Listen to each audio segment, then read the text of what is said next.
Editors അവറിലേക്ക് സ്വാഗതം. പ്രധാന വാർത്തകൾ. സഹകരണ മേഖലയെ സംരക്ഷിക്കണമെന്നാവശ്യപ്പെട്ട് നാളെ നിയമസഭയിൽ പ്രമേയം. സർവകക്ഷി സംഘം പ്രധാനമന്ത്രിയെ കാണും. ബിജെപിക്ക് വിയോജിപ്പ്. സംയുക്ത സമരത്തെ ചൊല്ലി കലുഷമായി UDF. കോൺഗ്രസിലെ ഭിന്നത മൂലം തീരുമാനമെടുക്കാൻ കഴിഞ്ഞില്ല.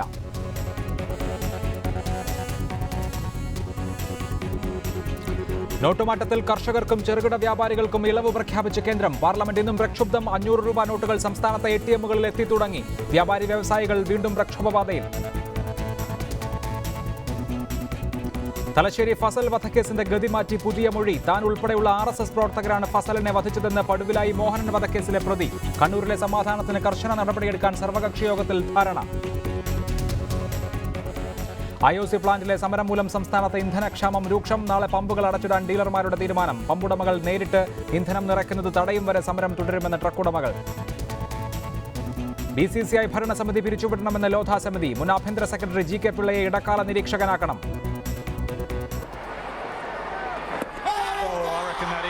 That is plum. That is absolutely plum. Visakhapatnam ടെസ്റ്റിൽ ഇംഗ്ലണ്ടിനെതിരെ ഇന്ത്യക്ക് ഉജ്ജ്വല ജയം. സഹകരണ മേഖലയിലെ പ്രശ്നങ്ങൾ ചൂണ്ടിക്കാട്ടാൻ സർവകക്ഷി സംഘം പ്രധാനമന്ത്രിയെ കാണും. സഹകരണ ബാങ്കുകളിൽ ഏത് തരത്തിലുള്ള പരിശോധന വേണമെങ്കിലും നടത്താമെന്ന് മുഖ്യമന്ത്രി പിണറായി വിജയൻ അറിയിച്ചു. വിഷയം ചർച്ച ചെയ്യാൻ ചേർന്ന സർവകക്ഷി യോഗത്തിൽ നിന്ന് BJP ഇറങ്ങിപ്പോയി. സഹകരണ മേഖലയിലെ പ്രതിസന്ധി നേരിടാൻ സർക്കാരിന്റെ നീക്കങ്ങൾക്ക് BJP ഒഴികെയുള്ള കക്ഷികൾ സർവകക്ഷി യോഗത്തിൽ പൂർണ്ണ പിന്തുണ പ്രഖ്യാപിച്ചു. BJP സർവകക്ഷി യോഗത്തിൽ നിന്നും അവസാനം ഇറങ്ങിപ്പോവുകയും ചെയ്തു. കേരളത്തിന്റെ പ്രശ്നങ്ങൾ കേന്ദ്രത്തിന്റെ ശ്രദ്ധയിൽപ്പെടുത്താൻ സർവകക്ഷി സംഘം പ്രധാനമന്ത്രിയെയും ധനകാര്യമന്ത്രിയെയും കാണാനാണ് യോഗത്തിന്റെ തീരുമാനം. സഹകരണ ബാങ്കുകളിലെ ഒരു പരിശോധനയ്ക്കും സർക്കാർ എതിരില്ല. സഹകരണ ബാങ്കുകളിൽ 25 ലക്ഷത്തിന് മുകളിലുള്ള എല്ലാ നിക്ഷേപങ്ങൾക്കും ഇപ്പോൾ നികുതി ഈടാക്കുന്നുണ്ട്. നികുതി വിഷയത്തിൽ കോടതി വിധികൾ സഹകരണ ബാങ്കുകൾക്ക് അനുകൂലമാണെന്നും മുഖ്യമന്ത്രി വ്യക്തമാക്കി. ആദായ നികുതി വകുപ്പ് ഈ കാര്യത്തിൽ കണക്കുകൾ ആവശ്യപ്പെട്ടാൽ കണക്കുകൾ കൊടുക്കാൻ സഹകരണ മേഖല സന്നദ്ധമാണ്. അപ്പോൾ ആദായ നികുതി വകുപ്പുമായിട്ട് ഏതെങ്കിലും തരത്തിലുള്ള യുദ്ധത്തിനല്ല സഹകരണ മേഖല നിൽക്കുന്നത്. സഹകരണ മേഖലക്ക് നേരത്തെ ചില പ്രത്യേകതകൾ ഉണ്ടായിരുന്നു. ആ പ്രത്യേകത അനുവദിച്ച് കിട്ടണമെന്ന് ആവശ്യപ്പെട്ടു. ചില കാര്യങ്ങളിൽ കോടതി തന്നെ അംഗീകാരം തന്നു. കള്ളപ്പണക്കാരെ സംരക്ഷിക്കാൻ കൂട്ടുനിൽക്കില്ലെന്ന് പറഞ്ഞ BJP നേതാക്കൾ ദില്ലിയിലേക്കുള്ള സർവകക്ഷി സംഘത്തിൽ നിന്ന് വിട്ടുനിൽക്കുമെന്ന് വ്യക്തമാക്കി. അവർ കള്ളപ്പണക്കാരോടൊപ്പമാണ്. അതുകൊണ്ട് രണ്ടും കള്ളപ്പണ മുന്നണികളാണ്. അതോടൊപ്പം സഹകരിച്ചും യോജിച്ചും മുന്നോട്ടേക്ക് പോകാൻ ഭാരതീയ ജനതാ പാർട്ടിക്ക് സാധ്യമല്ല. അതേസമയം BJP നിലപാട് ദൗർഭാഗ്യകരമാണെന്ന് പ്രതിപക്ഷ നേതാവ് രമേശ് ചെന്നിത്തല പറഞ്ഞു. റിപ്പോർട്ടർ, തിരുവനന്തപുരം. സഹകരണ പ്രതിസന്ധിയിൽ LDFുമായി യോജിച്ച് സമരം ചെയ്യുന്ന കാര്യം ചർച്ച ചെയ്യാൻ ചേർന്ന UDF യോഗത്തിൽ പൊട്ടിത്തെറി. സംയുക്ത പ്രക്ഷോഭം വേണമോ എന്ന കാര്യത്തിൽ തീരുമാനമാകാതെ UDF പിരിഞ്ഞു. CPIMുമായി സഹകരിക്കുന്നതിൽ UDF യോഗത്തിലും കോൺഗ്രസ് നേതാക്കൾക്ക് അഭിപ്രായ സമന്വയത്തിലെത്താനായില്ല. സഹകരണ വിഷയത്തിൽ LDFുമായി യോജിച്ചുള്ള പ്രക്ഷോഭം ചർച്ച ചെയ്യാനാണ് ഇന്ന് UDF നേതൃയോഗം ചേർന്നത്. UDF യോഗത്തിൽ കോൺഗ്രസ് നേതാക്കൾ വ്യത്യസ്ത അഭിപ്രായമുയർത്തിയതോടെ സംയുക്ത സമരത്തിന്റെ കാര്യത്തിൽ തീരുമാനമാകാതെ UDF പിരിഞ്ഞു. CPMുമായി യോജിച്ചുള്ള സമരം വേണ്ടെന്ന നിലപാട് VM സുധീരൻ യോഗത്തിൽ ആവർത്തിച്ചു. ഒറ്റക്കെട്ടായി പ്രശ്നത്തെ നേരിടണമെന്ന അഭിപ്രായം രമേശ് ചെന്നിത്തലയും പങ്കുവച്ചു. അതേസമയം മുന്നണി യോഗം ചേരുന്നതിന് മുൻപ് പരസ്യമായി പ്രതികരിച്ച സുധീരന്റെ നടപടി ശരിയായില്ലെന്ന് മുസ്ലിം ലീഗ് നേതാക്കളും വിമർശിച്ചു. ഇതോടെ KPCC രാഷ്ട്രീയകാര്യ സമിതി യോഗം ചേർന്ന ശേഷം കോൺഗ്രസ് നിലപാട് വ്യക്തമാക്കാമെന്നായി VM സുധീരൻ. തുടർന്ന് ചില തീരുമാനങ്ങൾ മാത്രമെടുത്ത് UDF പിരിഞ്ഞു. അഖിലകക്ഷി നിവേദക സംഘം ഡൽഹിയിൽ പോയി കേന്ദ്ര ഗവൺമെന്റിനെ കണ്ട ശേഷവും പരിഹാരമുണ്ടാകുന്നില്ല എങ്കിൽ കേരളം ഒറ്റക്കെട്ടായി മുന്നോട്ട് പോകും. അതുമായി ബന്ധപ്പെട്ട പ്രക്ഷോഭ പരിപാടികൾ UDF വീണ്ടും ചേർന്ന് രൂപം കൊടുക്കുന്നതാണ്. സംയുക്ത സമരമാണോ എന്ന ആവർത്തിച്ചുള്ള ചോദ്യത്തിന് ക്ഷുഭിതനായിട്ടാണ് രമേശ് ചെന്നിത്തല മറുപടി നൽകിയത്. രാമായണം മുഴുവൻ വായിച്ചിട്ട് സീത ആരാന്ന് ചോദിക്കുന്നത് എന്തിനാണ്? എന്നാൽ സംയുക്ത സമരം അജണ്ടയിലില്ലെന്ന് പിന്നീട് മാധ്യമങ്ങളെ കണ്ട VM സുധീരൻ തുറന്നടിച്ചു. സംയുക്ത സമരത്തിന് തീരുമാനമെടുത്തു എന്ന രീതിയിലുള്ള വാർത്തകൾ ശരിയല്ല. ഇന്നത്തെ യോഗത്തിൽ അങ്ങനെ യാതൊരു തീരുമാനവും എടുത്തിട്ടില്ല. പ്രശ്നം വിവാദമായതോടെ പഴയ നിലപാട് ആവർത്തിച്ച് രമേശ് ചെന്നിത്തലയും രംഗത്തെത്തി. UDF യോഗത്തിൽ നിന്ന് VD സതീശൻ വിട്ടുനിന്നു. സഹകരണ വിഷയത്തിൽ ഒറ്റക്കെട്ടായി മുന്നോട്ട് പോകണമെന്ന മുസ്ലിം ലീഗിന്റെ അഭിപ്രായത്തെ മറ്റ് ഘടകകക്ഷികളും പിന്തുണച്ചു. റിപ്പോർട്ടർ, തിരുവനന്തപുരം. ഈ വിഷയത്തിൽ Shri Joseph Vazhakkan Congress, Shri MV Jayarajan CPIM, Shri VV Rajesh BJP, Shri KNA Khader Muslim League, ഒപ്പം മുതിർന്ന മാധ്യമപ്രവർത്തകൻ ശ്രീ NP ചെക്കുട്ടിയും. ആദ്യം ശ്രീ ജോസഫ് വാഴക്കൻ, രമേശ് ചെന്നിത്തല പറയുന്നതാണോ VM സുധീരൻ പറയുന്നതാണോ ഇക്കാര്യത്തിലെ കോൺഗ്രസിന്റെ നിലപാട്? രമേശ് ചെന്നിത്തല പറയുന്നു സർവകക്ഷി സംഘം പ്രധാനമന്ത്രിയെ കണ്ട ശേഷവും ഇക്കാര്യത്തിൽ മാറ്റമില്ലെങ്കിൽ കേരളം ഒറ്റക്കെട്ടായി പ്രക്ഷോഭപാതയിലേക്ക് പോകും എന്ന്. അതേസമയം VM സുധീരൻ പറയുന്നു സർക്കാരുമായി ചേർന്നുള്ള ഒരു സംയുക്ത സമരത്തിനും ഞങ്ങളില്ല എന്ന്. ഇതിലേതാണ് കോൺഗ്രസിന്റെ നിലപാട്? അല്ല, ഈ വിഷയത്തിൽ രണ്ടുപേരും ഒരേ അഭിപ്രായം തന്നെ പറഞ്ഞു. ഇത് ഈ മാധ്യമങ്ങൾ ചില വാർത്തകൾ ഇങ്ങനെ വിട്ടു, സുധീരൻ പറഞ്ഞത് തള്ളി എന്നെല്ലാം പറഞ്ഞുകൊണ്ട് കൺഫ്യൂഷൻ ഉണ്ടാക്കുക ഇതിനകത്ത്. രമേശ് ചെന്നിത്തല 5 കാര്യങ്ങൾ UDF അംഗീകരിച്ച 5 കാര്യങ്ങൾ അവിടെ സൂചിപ്പിച്ചു. അതിനകത്ത് അഖിലകക്ഷി സംഘം ഡൽഹിയിൽ പോകുന്ന കാര്യം സൂചിപ്പിച്ചു. സഹകരണ മേഖലയിലുള്ള ജീവനക്കാരും സഹകരണ മേഖലയുമായി നിൽക്കുന്നവർ ഒന്നിച്ച് സമരം ചെയ്യാം എന്നുള്ള തീരുമാനത്തെക്കുറിച്ച് പറഞ്ഞു. അതുപോലെ തന്നെ അതിന് ശേഷം ഡൽഹിയിൽ നിന്നും അനുകൂലമായ ഒരു തീരുമാനം ഉണ്ടാകുന്നില്ല എങ്കിൽ ഏത് രീതിയിലുള്ള സമരം കൊണ്ടുപോകണം എന്നുള്ളത് UDF വീണ്ടും ചേർന്ന് തീരുമാനിക്കും. ഇത് തന്നെയാണ് രമേശ് ചെന്നിത്തല പറഞ്ഞിട്ടുള്ളത്. പക്ഷേ ഇപ്പോഴത്തെ സാഹചര്യം അനുസരിച്ച് അതിൻ്റെ കൂട്ടത്തിലൊരു വാക്ക് ഒരുപക്ഷെ തെറ്റിദ്ധാരണ ഉണ്ടാക്കിയിട്ടുള്ളതായിരിക്കാം. സാഹചര്യം അനുസരിച്ച് ദേശീയ തലത്തിൽ ഇന്നിപ്പോൾ മോഡി ഗവൺമെൻറ് ചെയ്തുകൊണ്ടിരിക്കുന്ന കാര്യങ്ങൾ, പ്രത്യേകിച്ച് സാമ്പത്തിക മേഖലയിൽ ഉണ്ടായിരിക്കുന്ന വലിയ പ്രതിസന്ധി, അത് കേരളത്തിലെ സഹകരണ മേഖലയിൽ ഉണ്ടാക്കിയിരിക്കുന്ന വളരെ സാധാരണ ജനങ്ങൾക്കുണ്ടാക്കിയിരിക്കുന്ന വലിയ ബുദ്ധിമുട്ട്, ഇത് വളരെ ഭീകരമായ ഒരു സാഹചര്യമാണ്. ഇതിനെതിരെ എല്ലാം മറന്ന് ഇറങ്ങേണ്ട ഒരു സാഹചര്യത്തിലാണ് കേരളത്തിലെ ജനങ്ങൾ മുഴുവൻ. ആ കാര്യത്തിൽ UDF പിന്നോട്ട് നിൽക്കില്ല എന്ന് മാത്രമേ അദ്ദേഹം സൂചിപ്പിച്ചിട്ടുള്ളൂ. അക്കാര്യത്തിൽ രമേശ് ചെന്നിത്തല നേരത്തെയും ഇക്കാര്യത്തിൽ ഒറ്റക്കെട്ടായ സമരം എന്ന നിലപാട് പറഞ്ഞിട്ടുണ്ട്. അതിനുശേഷം മുൻ മുഖ്യമന്ത്രിയായ ഉമ്മൻചാണ്ടി ഇന്നിപ്പോൾ പത്തനംതിട്ടയിൽ പറഞ്ഞത് ഈ സമരത്തിൽ രാഷ്ട്രീയ വ്യത്യാസം നോക്കേണ്ട കാര്യമില്ല എന്നാണ്. 5ാമത്തെ പോയിന്റായി രമേശ് ചെന്നിത്തല പറഞ്ഞതിലാണല്ലോ തർക്കം. അക്കാര്യത്തിൽ രമേശ് ചെന്നിത്തല കേരളം ഒറ്റക്കെട്ടായി സമരം ചെയ്യും, അതുമായി ബന്ധപ്പെട്ട പ്രക്ഷോഭ പരിപാടികൾക്ക് UDF യോഗം പിന്നീട് യോഗം ചേർന്ന് തീരുമാനമെടുക്കും എന്ന് പറയുന്നതിനെ VM സുധീരൻ സർക്കാരുമായി യോജിച്ചുള്ള ഒരു സംയുക്ത സമരമില്ല എന്ന് ഖണ്ഡിതമായി പറഞ്ഞ് അതിനെ വെട്ടിയിരിക്കുകയല്ലേ യഥാർത്ഥത്തിൽ? അല്ല, ഒറ്റക്കെട്ടായി തീരുമാനിക്കുമെന്ന് പറഞ്ഞു. മാത്രമല്ല പാർട്ടിയുടെ രാഷ്ട്രീയകാര്യ സമിതി കൂടും എന്ന് പറഞ്ഞിട്ടുണ്ടല്ലോ. രാഷ്ട്രീയകാര്യ സമിതി കൂടെ കൂടിയിട്ട് ഞങ്ങൾ അടുത്ത UDFന് മുമ്പ് രാഷ്ട്രീയകാര്യ സമിതി കൂടും. അവിടെ വെച്ച് സമരം ഏത് രൂപത്തിൽ കൊണ്ടുപോകണം എന്നതിനെക്കുറിച്ച് ആലോചിക്കും. അതിനകത്തൊരു ചെറിയ ആശയക്കുഴപ്പം വന്നിട്ടുള്ളത്, ഈ UDF നേതാക്കന്മാർ തന്നെ നേരത്തെ മുഖ്യമന്ത്രിയെ കണ്ട് കാര്യങ്ങളെല്ലാം സൂചിപ്പിച്ചു. അതുപോലെ തന്നെ നിയമസഭ 22-ാം തീയതി വിളിക്കണം എന്നാവശ്യപ്പെട്ടത് പ്രതിപക്ഷമാണ്. അതുപോലെ തന്നെ ഗ്യാരണ്ടി സ്കീം അനൗൺസ് ചെയ്യുന്ന കാര്യം പറഞ്ഞു. അങ്ങനെയുള്ള നിർദ്ദേശങ്ങളെല്ലാം സമർപ്പിച്ച് വളരെ പോസിറ്റീവായ ഒരു നിലപാട്, കാരണം ഈ സഹകരണ മേഖല അതിരൂക്ഷമായ വലിയ പ്രതിസന്ധിയെ നേരിടുമ്പോൾ വളരെ പോസിറ്റീവായ ഒരു സമീപനം സ്വീകരിച്ചപ്പോൾ മുഖ്യമന്ത്രിയുടെ നേതൃത്വത്തിൽ ഒരു സമരം നടത്തിയപ്പോൾ അതൊരു ഇടതുമുന്നണി സമരമാക്കി മാത്രം നടത്തേണ്ട കാര്യമില്ലായിരുന്നു. അത് പാർട്ടിയുടെയും എല്ലാ പ്രവർത്തകരുടെയും ഒരു അഭിപ്രായമാണ്. അങ്ങനെ നടത്തുന്നത് ശരിയായില്ല. അതിനകത്ത് കേരളത്തിൽ കഴിയാവുന്നത്ര ആളുകളെ ഒന്നിപ്പിച്ച് മുഖ്യമന്ത്രിയുടെ നേതൃത്വത്തിൽ ഗവൺമെൻറ്റിൻ്റെ ഒരു സമരമാക്കി മാറ്റിയിരുന്നേ കുറേ കൂടെ ഭംഗിയായിരുന്നു. അങ്ങനെയാണെങ്കിൽ ഇത് ഒരു ഇടതുപക്ഷ സമരത്തിന്, ഒരു വിഭാഗീയ സമരത്തിന് മുഖ്യമന്ത്രി നേതൃത്വം കൊടുത്തു എന്നുള്ളത് തീർച്ചയായിട്ടും അതൊരു ആശയക്കുഴപ്പം ഉണ്ടാക്കി എന്നുള്ളതൊരു സത്യമാണ്. ശരി, അതായിരിക്കാം ആശയക്കുഴപ്പത്തിന് കാരണം. പക്ഷേ ശ്രീ KNA ഖാദർ, മുസ്ലിം ലീഗിൻ്റെ നേതാക്കൾ, ജനറൽ സെക്രട്ടറി KPA മജീദ് കഴിഞ്ഞ ദിവസം പൊതുപ്രസ്താവന നടത്തിയതും രാഷ്ട്രീയ ഭേദമില്ലാത്ത സമരം, ഇക്കാര്യത്തിൽ LDF UDF വ്യത്യാസമൊന്നും ഈ വിഷയത്തിലില്ല എന്നുള്ളതായിരുന്നു. ഇന്ന് UDF യോഗത്തിൽ സമാനമായ നിലപാടാണ് മുസ്ലിം ലീഗ് എടുത്തതെന്നാണ് മനസ്സിലാക്കുന്നത്. പക്ഷേ ഇക്കാര്യത്തിൽ ഒരുമിച്ചുള്ള ഒരു സമരത്തിലേക്ക് പോകേണ്ട ഘട്ടമുണ്ടായിട്ടും അങ്ങനെ ഒരു തീരുമാനമെടുക്കാൻ UDFന് കഴിയുന്നില്ലല്ലോ. അത്രമേൽ രൂക്ഷമായ ആഭ്യന്തര തർക്കങ്ങൾ ഈ വിഷയത്തിൽ ആവശ്യമുണ്ടോ?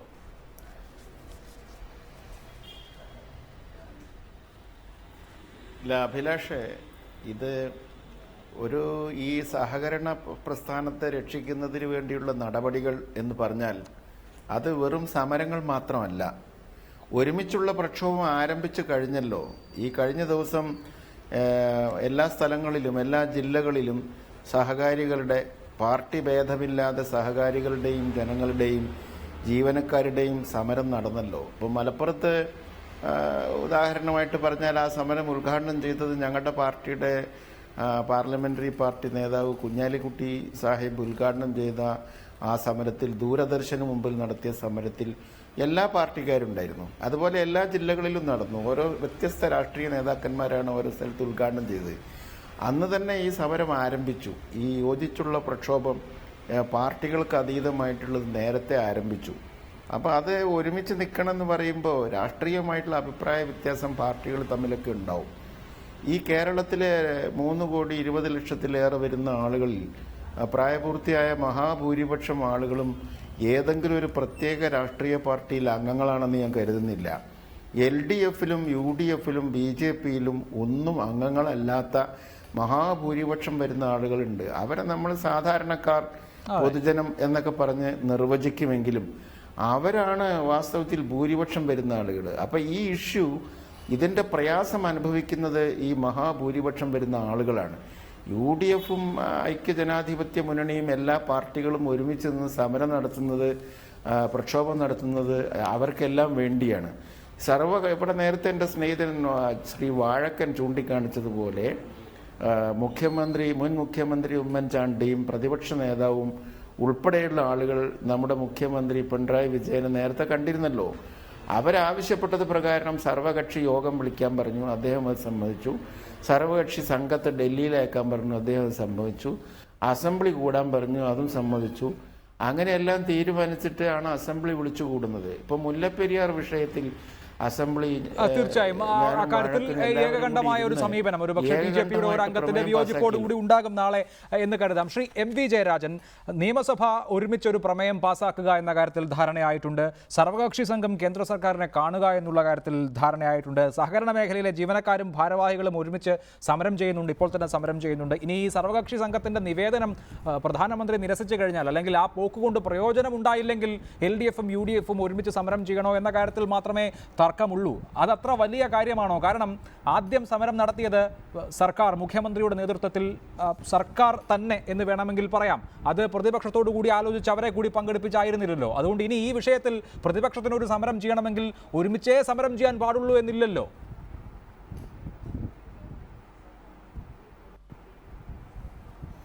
ഈ വിഷയത്തിൽ കേരളം ഒറ്റക്കെട്ടായി പ്രക്ഷോഭരംഗത്തിറങ്ങണമെന്നാണ് ജനങ്ങൾ ആഗ്രഹിക്കുന്നത്. പ്രക്ഷോഭം എന്ന് പറയുന്നത് കേന്ദ്ര ഗവൺമെൻറ്റിൽ ഇടപെടുന്നത് മുതൽ ആരംഭിക്കുന്നു. ഇപ്പോൾ തിരുവനന്തപുരത്ത് ബഹുമാനപ്പെട്ട മുഖ്യമന്ത്രിയും മന്ത്രിമാരും സമരം നടത്തി. അതേ ദിവസം ഡൽഹിയിൽ AK ആൻ്റണിയുടെ നേതൃത്വത്തിൽ എല്ലാ കക്ഷിയിലും പെട്ട MPമാർ ധനമന്ത്രിയെയും മറ്റും കണ്ടു. ഇതാണ് കേരളത്തിലെ ജനങ്ങൾ ആകെ ആഗ്രഹിക്കുന്നത്. എന്തൊക്കെ ഭിന്നതകളുണ്ടെങ്കിലും ഈ വിഷയത്തിൽ കേരളത്തിൻ്റെ പൊതു താല്പര്യത്തിന് വേണ്ടി എല്ലാ കക്ഷികളും യോജിച്ച് നീങ്ങണം. ദൗർഭാഗ്യവശാൽ BJP ഈ സർവകക്ഷി സംഘത്തിൽ ഉണ്ടാവില്ല എന്ന് പറഞ്ഞു കഴിഞ്ഞു. BJPയുടെ പ്രവർത്തകന്മാരുൾപ്പെടെ കേരളത്തിലെ സഹകരണ പ്രസ്ഥാനത്തെ സംരക്ഷിക്കണമെന്ന് ആഗ്രഹിക്കുന്നുണ്ട്. കാസർഗോഡ് ജില്ലയിൽ 9 സഹകരണ ബാങ്കുകൾ BJPക്കാരാണ് പ്രസിഡന്റുമാർ. കാസർഗോഡ് മാത്രമല്ല മറ്റ് ചിലയിടങ്ങളിലും ഉണ്ട്. അപ്പോൾ എല്ലാ പാർട്ടിയിലും എല്ലാ മുന്നണിയിലും പെട്ടവർ എന്തുകൊണ്ട് കേരളത്തിലെ സഹകരണ പ്രസ്ഥാനത്തെ സംരക്ഷിക്കണമെന്ന് പറയുന്നു? ജനങ്ങൾ അവരുടെ സ്വന്തം പണം കിട്ടാത്തത് കൊണ്ട് ദുരിതത്തിലായിരിക്കുകയാണ്. ജനങ്ങൾ നെട്ടോട്ടം ഓടുകയാണ്. ഇന്ന് കോട്ടയം ജില്ലയിൽ ഒരാൾ അദ്ദേഹത്തിന് പിരിഞ്ഞപ്പോൾ കിട്ടിയിട്ടുള്ള പണം സഹകരണ ബാങ്കിൽ നിക്ഷേപിച്ചത് ഈ നിരോധനം മൂലം കിട്ടാത്തതിനെ തുടർന്ന് ആത്മഹത്യ ചെയ്തു. ഇതിപ്പോൾ 62ാമത്തെ മരണമാണ്. 11 ജീവനക്കാർ മരണപ്പെട്ടു. ഒരു ജീവനക്കാരൻ മരണപ്പെട്ടത് അവിടെ ഉണ്ടായ തിരക്കിനെ തുടർന്നാണ്. എന്ന് പറഞ്ഞാൽ അത്രമാത്രമാണ് തങ്ങളുടെ പണം ബാങ്കിൽ നിന്ന് എടുക്കാൻ വേണ്ടി വരുന്ന ജനങ്ങളുടെ കൂട്ടയോട്ടം. ആ തിരക്കിൽപ്പെട്ട് ഒരു ജീവനക്കാരൻ മരണപ്പെട്ടിരിക്കുകയാണ്. ഇനി ഒരു മനുഷ്യന്റെ മരണവും ഉണ്ടാവാത്ത വിധത്തിൽ കേന്ദ്ര സർക്കാർ ഈ 500, 1000 രൂപയുടെ നോട്ടുകൾ സഹകരണ ബാങ്കുകൾ വഴി മാറാനും അതോടൊപ്പം നാട്ടിലെ ക്രയവിക്രയത്തിന് അത് ഉപയോഗിക്കാൻ അനുവാദം കൊടുക്കണം. ശരി, അതാണ് ആവശ്യം. ശ്രീ VV രാജേഷ്, ഇത് ഡിമോണിറ്റൈസേഷനെതിരെയുള്ള രാഷ്ട്രീയമായ സമരമായി കാണേണ്ടതില്ല. സഹകരണ മേഖല വളരെ ശക്തമായിട്ടുള്ള കേരളത്തിൽ സഹകരണ ബാങ്കുകളെ, പ്രാഥമിക സഹകരണ ബാങ്കുകളെയും അതുപോലെ തന്നെ ജില്ലാ സഹകരണ ബാങ്കുകളെയും ഈ നോട്ടുകളുടെ ക്രയവിക്രയത്തിന് അനുവദിക്കാത്തത് ഉണ്ടാക്കിയ പ്രതിസന്ധി ചൂണ്ടിക്കാണിച്ചുകൊണ്ടുള്ള സമരമാണ്. അതുകൊണ്ട് തന്നെ ആ സമരത്തിൽ എന്തുകൊണ്ടാണ് BJP പങ്കെടുക്കാതെ മാറി നിൽക്കണം എന്ന് തോന്നുന്നത്? ഇത് കേരളത്തിൻ്റെ ഒരു പൊതു താല്പര്യമുള്ള വിഷയമാണല്ലോ. നാളെ നിയമസഭയിൽ ഈ വിഷയം ചർച്ച ചെയ്യുമ്പോൾ BJPയുടെ അംഗം ആ പ്രമേയത്തെ അനുകൂലിക്കില്ല എന്നാണ് ഞാൻ മനസ്സിലാക്കുന്നത്. അനുകൂലിച്ചാൽ എന്താണ് കുഴപ്പം? അതുപോലെ കേരളത്തിൽ നിന്നൊരു പ്രതിനിധി സംഘം പോകുമ്പോൾ BJPയുടെ അംഗം ആ സംഘത്തിൽ ഉണ്ടാകുന്നത് കൊണ്ട് എന്താണ് കുഴപ്പം?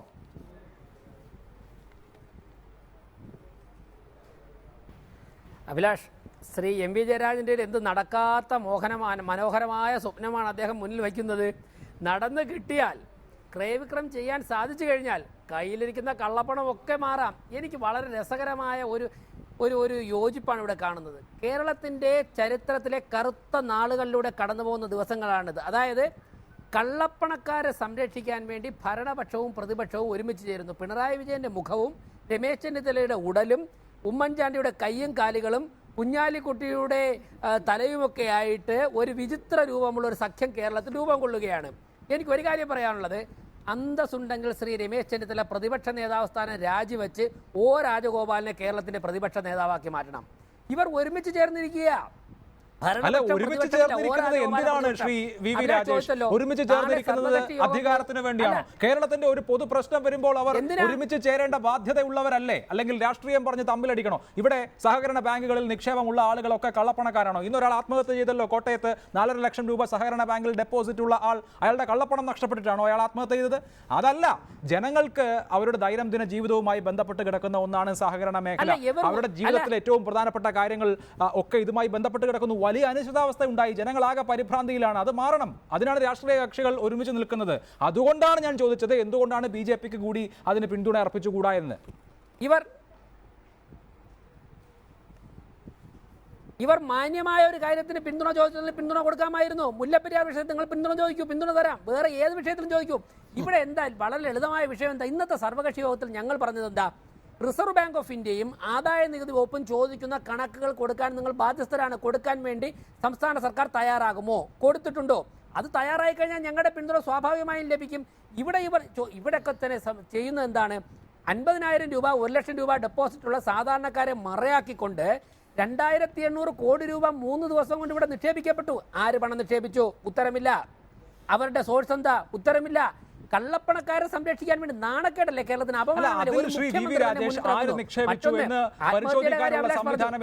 ആദായ നികുതി വകുപ്പിന് പരിശോധിക്കാം, കണക്കുകൾ തേടാം.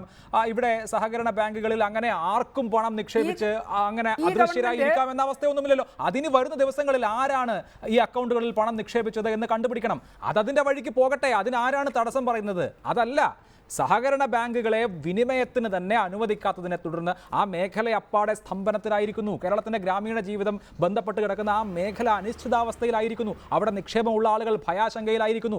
അവർ ഒരുപക്ഷെ ഇനിയുള്ള നാളുകളിൽ അവരുടെ നിക്ഷേപം പിൻവലിച്ച് വാണിജ്യ ബാങ്കുകളിലേക്ക് മാറ്റാം, അല്ലെങ്കിൽ അവിടെയുള്ള നിക്ഷേപത്തിന് എന്ത് സംഭവിക്കുമെന്ന് കരുതി ആത്മഹത്യ പോലും ചെയ്യാം. അങ്ങനെ ഒരു സംഭവം ഉണ്ടായല്ലോ. അപ്പോൾ ആ പ്രശ്നത്തിനാണ് പരിഹാരം. ആദ്യം പരിശോധന ആദായ നികുതി വകുപ്പ് നടത്തട്ടെ.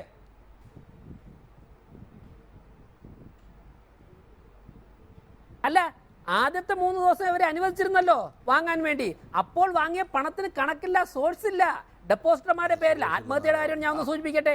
പാറശാല നിയോജക മണ്ഡലത്തിൽ ചെക്ക് പോസ്റ്റിന് വേണ്ടി വാടകയ്ക്ക് എടുത്തിരുന്ന ഓഫീസിന് 1.5-2 വർഷമായി വാടക കൊടുക്കാതെ ഒരു പാവപ്പെട്ട ഒരാൾ, ഒരു കെട്ടിട ഉടമസ്ഥൻ ഇന്നലെ രാത്രി ആത്മഹത്യ ചെയ്തു. അത് MP ജയരാജന്റെ കണക്കിൽ വന്നില്ല. അതും കൂടി കണക്കിൽപ്പെടുത്തണം.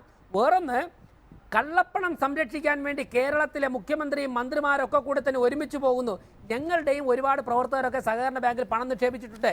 ഞങ്ങൾ പറയുന്നത് BJP ഭരിക്കുന്ന സംസ്ഥാനത്ത് മഹാരാഷ്ട്രയിൽ 21,000 ബാങ്കുകളുണ്ട്, ഗുജറാത്തിലുണ്ട് 8,000 ബാങ്കുകളുണ്ട്.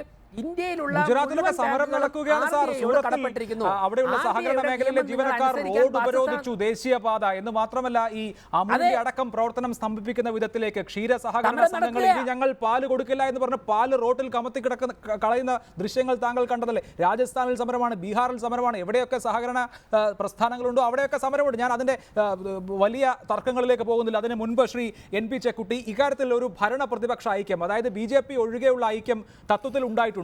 എങ്ങനെ സമരം ചെയ്യണം എന്നുള്ള കാര്യത്തിൽ ഒരു അഭിപ്രായ ഭിന്നത ഉണ്ട് എന്നുള്ളതിനപ്പുറത്ത് സമരം ചെയ്യണമെന്ന കാര്യത്തിൽ യാതൊരു അഭിപ്രായ വ്യത്യാസവും ഇല്ല.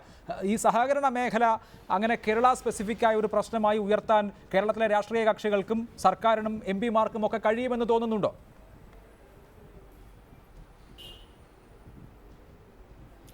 കേരളത്തെ സംബന്ധിച്ചിടത്തോളം സഹകരണ മേഖല എന്ന് പറയുന്നത് കേരളത്തിൽ ഏതാണ്ട് ഒരു 75-80% ജനങ്ങളും ഈ സഹകരണ ബാങ്കുകളെ, സഹകരണ പ്രസ്ഥാനത്തെ ആശ്രയിക്കുന്നുണ്ട്.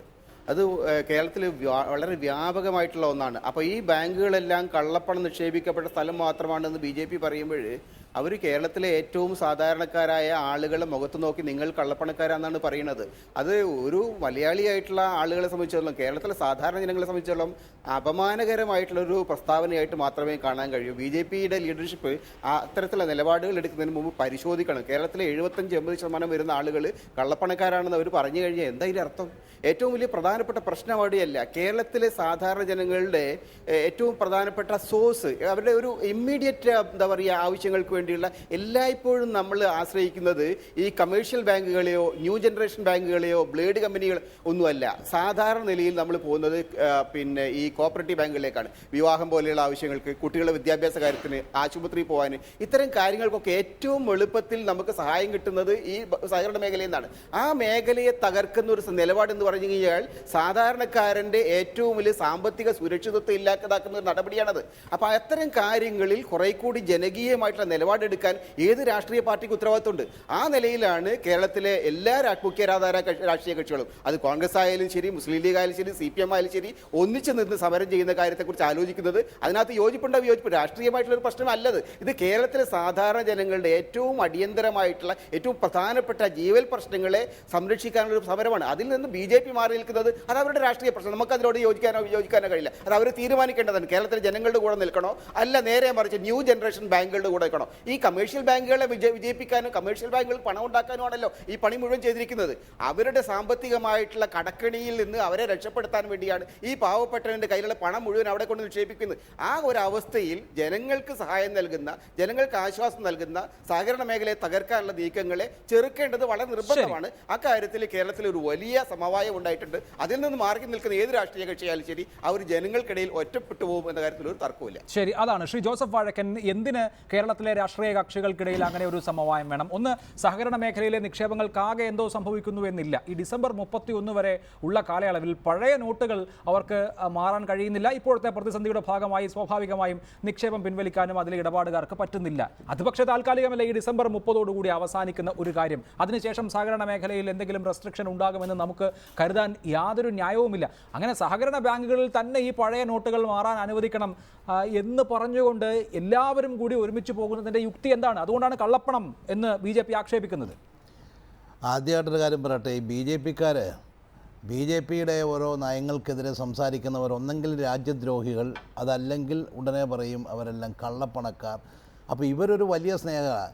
ഈ രാജ്യത്തെ ഏറ്റവും വലിയ കോർപ്പറേറ്റുകളെയും തോളിലേറ്റി അവരെ സ്വന്തം ഫ്ലൈറ്റിൽ കയറ്റി ലോകമെമ്പാടും സഞ്ചരിച്ച് നടക്കുന്ന ഒരു പ്രധാനമന്ത്രി ഇന്ത്യൻ പാർലമെൻറ്റിൽ വന്ന് നട്ടെല്ല് നിവർത്തി ഞാൻ ഇന്ന കാരണങ്ങളാലാണ് ഇത് ചെയ്തിരിക്കുന്നത്, ഇത്രാം തീയതിയോടുകൂടി പ്രശ്നം പരിഹരിക്കും, ഇന്ത്യയിലെ ജനങ്ങൾക്ക് നല്ലൊരു സമയം വരും എന്ന് പറയാൻ ഈ നിമിഷം വരെ ധൈര്യം കാണിക്കാത്ത, ഇന്ത്യൻ പാർലമെൻറ്റിനോട് ഇതുവരെയും ഒരു മറുപടി പറയാൻ ബാധ്യസ്ഥനായ ഒരു പ്രധാനമന്ത്രി ലോകമെമ്പാടും നടന്ന് മൈക്കിൽ കൂടെ പബ്ലിക് മീറ്റിംഗ് നടത്തി അങ്ങോട്ട് സംസാരിക്കും. കാരണം അവിടെ ആരും തിരിച്ചു ചോദിക്കത്തില്ലല്ലോ.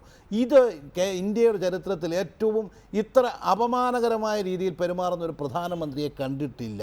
ആ പ്രധാനമന്ത്രി ആണ് ഈ രാജ്യത്തെ ആളുകളുടെ രാജ്യസ്നേഹം വളക്കുന്നതും കള്ളപ്പണക്കാരെ തീരുമാനിക്കുന്നതുമെങ്കിൽ തീർച്ചയായിട്ടും ഈ രാജ്യത്തിൻ്റെ ഗതിയെക്കുറിച്ച് ഞങ്ങൾക്ക് സംശയമുണ്ട്. സത്യസന്ധമായി ഈ ഒരു വലിയ ഭീകരമായൊരു സാഹചര്യം ഉള്ളതുകൊണ്ടാണ് ഞങ്ങൾ എല്ലാം മറന്ന് ഇറങ്ങണം എന്നുള്ളൊരു വിചാരത്തിലേക്ക് കേരള ജനതയും ഞങ്ങൾ രാഷ്ട്രീയ പ്രസ്ഥാനങ്ങളും കടന്നു വരുന്നത്. ആ ഒരു തെറ്റിദ്ധാരണയൊന്നും ശ്രീ രാജേഷ് വെച്ചു പുലർത്തരുത്. കാരണം ഇത് ജനങ്ങളുടെ ഹൃദയത്തിലുള്ളൊരു വികാരമാണ്. പിന്നെ ശ്രീ രാജേഷ്, BJPയെ സംബന്ധിച്ച് BJPയുടെ ഭരണസമിതികളുള്ള സഹകരണ ബാങ്കുകളും ഉണ്ടാകുമെന്നല്ല, ഉണ്ട്. BJPക്കാരായ സഹകാരികളുമുണ്ട്. അപ്പോൾ ഈ സഹകരണ ബാങ്കുകളിലൊക്കെ നടക്കുന്നത് കള്ളപ്പണം വെളുപ്പിക്കലാണെങ്കിൽ നിങ്ങളുടെ പാർട്ടിക്കാരും വെളുപ്പിച്ചിട്ടുണ്ടാകുമല്ലോ. അങ്ങനെയൊക്കെ ഉള്ള ഒരു യുക്തിയിലേക്ക് എങ്ങനെയാണ് ഇത്തരം ഒരു പ്രശ്നത്തിലെത്തുക? രാഷ്ട്രീയമായി ന്യായീകരിക്കാൻ നിങ്ങൾക്ക് ബാധ്യത ഉണ്ടായിരിക്കാം. ഇത് പക്ഷേ ഇത് RBIയുടെ നടപടിയാണ് എന്നെങ്കിലും കരുതി BJP ആ നിലയ്ക്കുള്ള ഒരു സമീപനം സ്വീകരിക്കുമെന്ന് കരുതി. അതല്ല, സഹകരണ ബാങ്കുകളിൽ മുഴുവൻ കള്ളപ്പണമാണ് എന്ന് നിങ്ങൾ വാദിക്കുന്ന കേൾക്കുമ്പോൾ സഹകരണ ബാങ്കുകളെ തകർക്കാൻ ഒരു രാഷ്ട്രീയ അജണ്ട ഉണ്ടെന്ന് സംശയിച്ചു പോകും.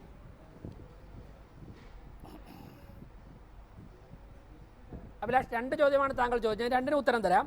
ഇപ്പോൾ ശ്രീ ജോസഫ് വാഴക്കൻ്റെ നട്ടല് വിഷയത്തിലേക്ക് ഞാൻ പോകുന്നില്ല. കാരണം ജനങ്ങൾക്കറിയാം ആരുടെ നട്ടലിലാണ് നിവർത്തിരിക്കുന്നത് എന്നറിയാം. അതുകൊണ്ട് ഞാൻ അതിലേക്ക് പോകുന്നില്ല. അഭിലാഷ് ചോദിച്ചതിൽ ഒന്ന്, BJPക്കാർക്ക് ബാങ്കില്ലേ, BJPക്കാരും കള്ളപ്പണം വെളുപ്പിക്കുന്നില്ലേ? ഞങ്ങൾ പറയുന്നത് ഇവിടെ BJP, CPM, കോൺഗ്രസ്, മുസ്ലിം ലീഗ് ഒന്നുമല്ല വിഷയം. ഇന്ത്യയുടെ സാമ്പത്തികാവസ്ഥ അപകടത്തിലാണ്. GDPയുടെ 27% കള്ളപ്പണമാണ്. അത് കറക്റ്റ് ചെയ്യണം. ഒരു കറക്ഷൻ പ്രോസസ്സാണ് നടക്കുന്നത്. This a war against black money and terrorism. അവിടെ പരിക്ക് പറ്റുന്നത് ആർക്ക് എന്നുള്ളത് വിഷയമല്ല. ജനങ്ങളെ സംരക്ഷിക്കുക, രാജ്യത്തെ സംരക്ഷിക്കുക എന്നുള്ളത് മാത്രമാണ് ഞങ്ങളുടെ മുന്നിൽ അജണ്ട. നമ്മൾ ഒരുപാട് ചർച്ച ചെയ്തതാണ്. ആകെ സർക്കുലേറ്റ് ചെയ്യപ്പെടുന്ന അല്ലെങ്കിൽ ആകെ ഉള്ള ഈ പാരലൽ എക്കോണമിയുടെ 6% മാത്രമാണ് ക്യാഷ്. ബാക്കിയുള്ള ഈ പറയുന്ന ബ്ലാക്ക് എക്കോണമി മുഴുവൻ മറ്റ് വസ്തുക്കളിൽ, സ്വർണ്ണത്തിൽ, മറ്റിടങ്ങളിൽ അല്ലെങ്കിൽ രാജ്യത്തിന് പുറത്തുള്ള നിക്ഷേപങ്ങളിലൊക്കെയാണ്. അപ്പോൾ ഈ കറൻസി രൂപത്തിൽ ഉള്ള കള്ളപ്പണം മാത്രം, വെറും 6% വരുന്ന കള്ളപ്പണം മാത്രം പിടിച്ചാൽ എങ്ങനെ ഈ പാരലൽ എക്കോണമിയെ നിയന്ത്രിക്കാൻ കഴിയുമെന്നൊക്കെയുള്ള ചോദ്യം ഒരുപാട് തവണ ഇത്തരം ചർച്ചകളിൽ ചോദിക്കപ്പെട്ടതാണ്. നമ്മൾ 2 ആഴ്ചയായി ഇത് ചർച്ച ചെയ്യുകയാണല്ലോ. അതുകൊണ്ട് താങ്കൾ ഇപ്പോൾ ഈ സഹകരണ മേഖലയിലെ നാളത്തെ സമരമടക്കമുള്ള കാര്യങ്ങളെക്കുറിച്ച്, നാളത്തെ പ്രമേയം അടക്കമുള്ള കാര്യങ്ങളെക്കുറിച്ച് പറഞ്ഞാൽ കൊള്ളാം. ഞാൻ പ്രമേയത്തെക്കുറിച്ച് പറയാം. സഹകരണ ബാങ്കുകളെ ആരാണ് നശിപ്പിക്കുന്നത് എന്നുള്ളതാണ് റെലവൻ്റ് ആയിട്ടുള്ള ചോദ്യം. എൻ്റെ കയ്യിലിരിക്കുന്നത് മുസ്ലിം ലീഗിൻ്റെ വള്ളിക്കുന്ന് MLA അബ്ദുൾ ഹമീദ് അവതരിപ്പിച്ച അടിയന്തര പ്രമേയത്തിൻ്റെ നോട്ടീസാണ്. മുസ്ലിം ലീഗിൻ്റെ MLA ഉണ്ടല്ലോ. അതിൽ AC മൊയ്തീൻ സഹകരണ മന്ത്രി കൊടുത്ത ഉത്തരത്തിൻ്റെ 7ാമത്തെ പേജിൽ പറയുന്നു 16 വിഷയങ്ങൾ അന്വേഷണത്തിൽ ഉൾപ്പെടുത്തി. അതിൽ പറയുന്ന ഒരു വിഷയം ബാങ്കിൽ നടക്കുന്ന പണാപഹരണം സംബന്ധിച്ചാണ്. അടുത്തത് അദ്ദേഹം പറയുന്നു, അഭിലാഷ് ശ്രദ്ധിച്ച് കേൾക്കുക, ജില്ലാ സഹകരണ ബാങ്കുകളിൽ നടക്കുന്ന വിഷയം സ്വർണ്ണപ്പണയ വായ്പയിൽ മേൽ മുക്കുപണ്ടം പണയം വെച്ച് വായ്പ കൊടുക്കുന്നതുമായി ബന്ധപ്പെട്ട് എത്ര സ്ഥലത്ത് ആക്ഷേപം കേട്ടു. സ്വർണത്തിന്റെ ഈട് എന്ന് പറഞ്ഞിട്ട് സ്വർണ്ണമില്ലാതെ വായ്പ കൊടുക്കുന്നു. മിസ്റ്റർ ജോസഫ് വാഴക്കൻ, നിങ്ങളുടെ പാർട്ടിയുടെ കയ്യിലാണ് 13 ജില്ലാ സഹകരണ ബാങ്ക്. പാലക്കാട് മാത്രമേ LDFിന്റെ കയ്യിലുള്ളൂ. അവിടെ മുക്കുപണ്ടം പണയം വെച്ച് വായ്പ എടുക്കുന്നു എന്ന് AC മൊയ്തീൻ സഹകരണ മന്ത്രി നിയമസഭയിൽ പറഞ്ഞിരിക്കുന്നു. BJP ആണോ നശിപ്പിക്കുന്നത് സഹകരണ ബാങ്കുകളെ? അവിടെ പണ അപഹരണം നടക്കുന്നുവെന്ന് AC മൊയ്തീൻ മന്ത്രി പറഞ്ഞിരിക്കുന്നു. ഞങ്ങളാണോ നശിപ്പിക്കുന്നത്? ഇതാണ് ജില്ലാ സഹകരണ ബാങ്കുകളുടെ അവസ്ഥയെങ്കിൽ സംസ്ഥാന സഹകരണ ബാങ്കിലും താഴെ തട്ടിലുള്ള പ്രാഥമിക സഹകരണ ഇത്തരത്തിലുള്ള തട്ടിപ്പുകളൊക്കെ ഇപ്പോൾ സഹകരണ ബാങ്കിൽ മാത്രമല്ലല്ലോ, ഏത് ബാങ്കിലും നടത്താം. മൂക്കുപണ്ടം പണയം വെച്ച് അല്ലെങ്കിൽ വ്യാജമായി കബളിപ്പിച്ചൊക്കെ അങ്ങനെയൊക്കെ ഇപ്പോൾ സഹകരണ ബാങ്കിലേ നടക്കുന്നുള്ളൂ എന്ന് പറയാൻ സാധിക്കില്ല. ഞാൻ താങ്കളിലേക്ക് മടങ്ങിയെത്താം. ശ്രീ MV ജയരാജൻ, എന്തുകൊണ്ട് സഹകരണ ബാങ്കുകളെ ഈ പണം വിനിമയത്തിന് അനുവദിക്കുന്നില്ല എന്ന ചോദ്യം വരുമ്പോൾ അത് കേരളത്തിന്റെ മാത്രം പ്രശ്നമല്ലല്ലോ, രാജ്യവ്യാപകമായ പ്രശ്നമുണ്ട്. സഹകരണ ബാങ്കുകളെ സംബന്ധിച്ച് ഈ KYC നോംസ് പാലിക്കാത്ത അക്കൗണ്ടുകൾ ധാരാളമായി ഉണ്ട്. അവിടെയുള്ള ഈ പണവിനിമയത്തിന് പാൻ കാർഡ് നിർബന്ധമല്ല. അതുകൊണ്ട് തന്നെ കള്ളപ്പണം ഉള്ളവർക്കും ഉപയോഗിക്കാനുള്ള ഒരു സാധ്യതയുണ്ട് എന്ന് കരുതി ഈ സഹകരണ ബാങ്കുകളിലെ അക്കൗണ്ടുകളിലുള്ള പണം മുഴുവൻ കള്ളപ്പണമാണ് എന്ന അർത്ഥത്തിലല്ല, മറിച്ച് ഒരു കള്ളപ്പണക്കാരന് സുരക്ഷിതമായി അദ്ദേഹത്തിൻ്റെ പണം സൂക്ഷിക്കാവുന്ന ഒരു പഴുതുള്ളത് കൊണ്ട് റിസർവ് ബാങ്ക് ഓഫ് ഇന്ത്യ ഇങ്ങനെ ഒരു മുൻകരുതൽ എടുത്തതായി എന്തുകൊണ്ട് കണ്ടുകൂടാ? കേരളത്തിലെ അവസ്ഥയേക്കാൾ മോശമാണല്ലോ മറ്റ് സംസ്ഥാനങ്ങളിലെ അവസ്ഥ.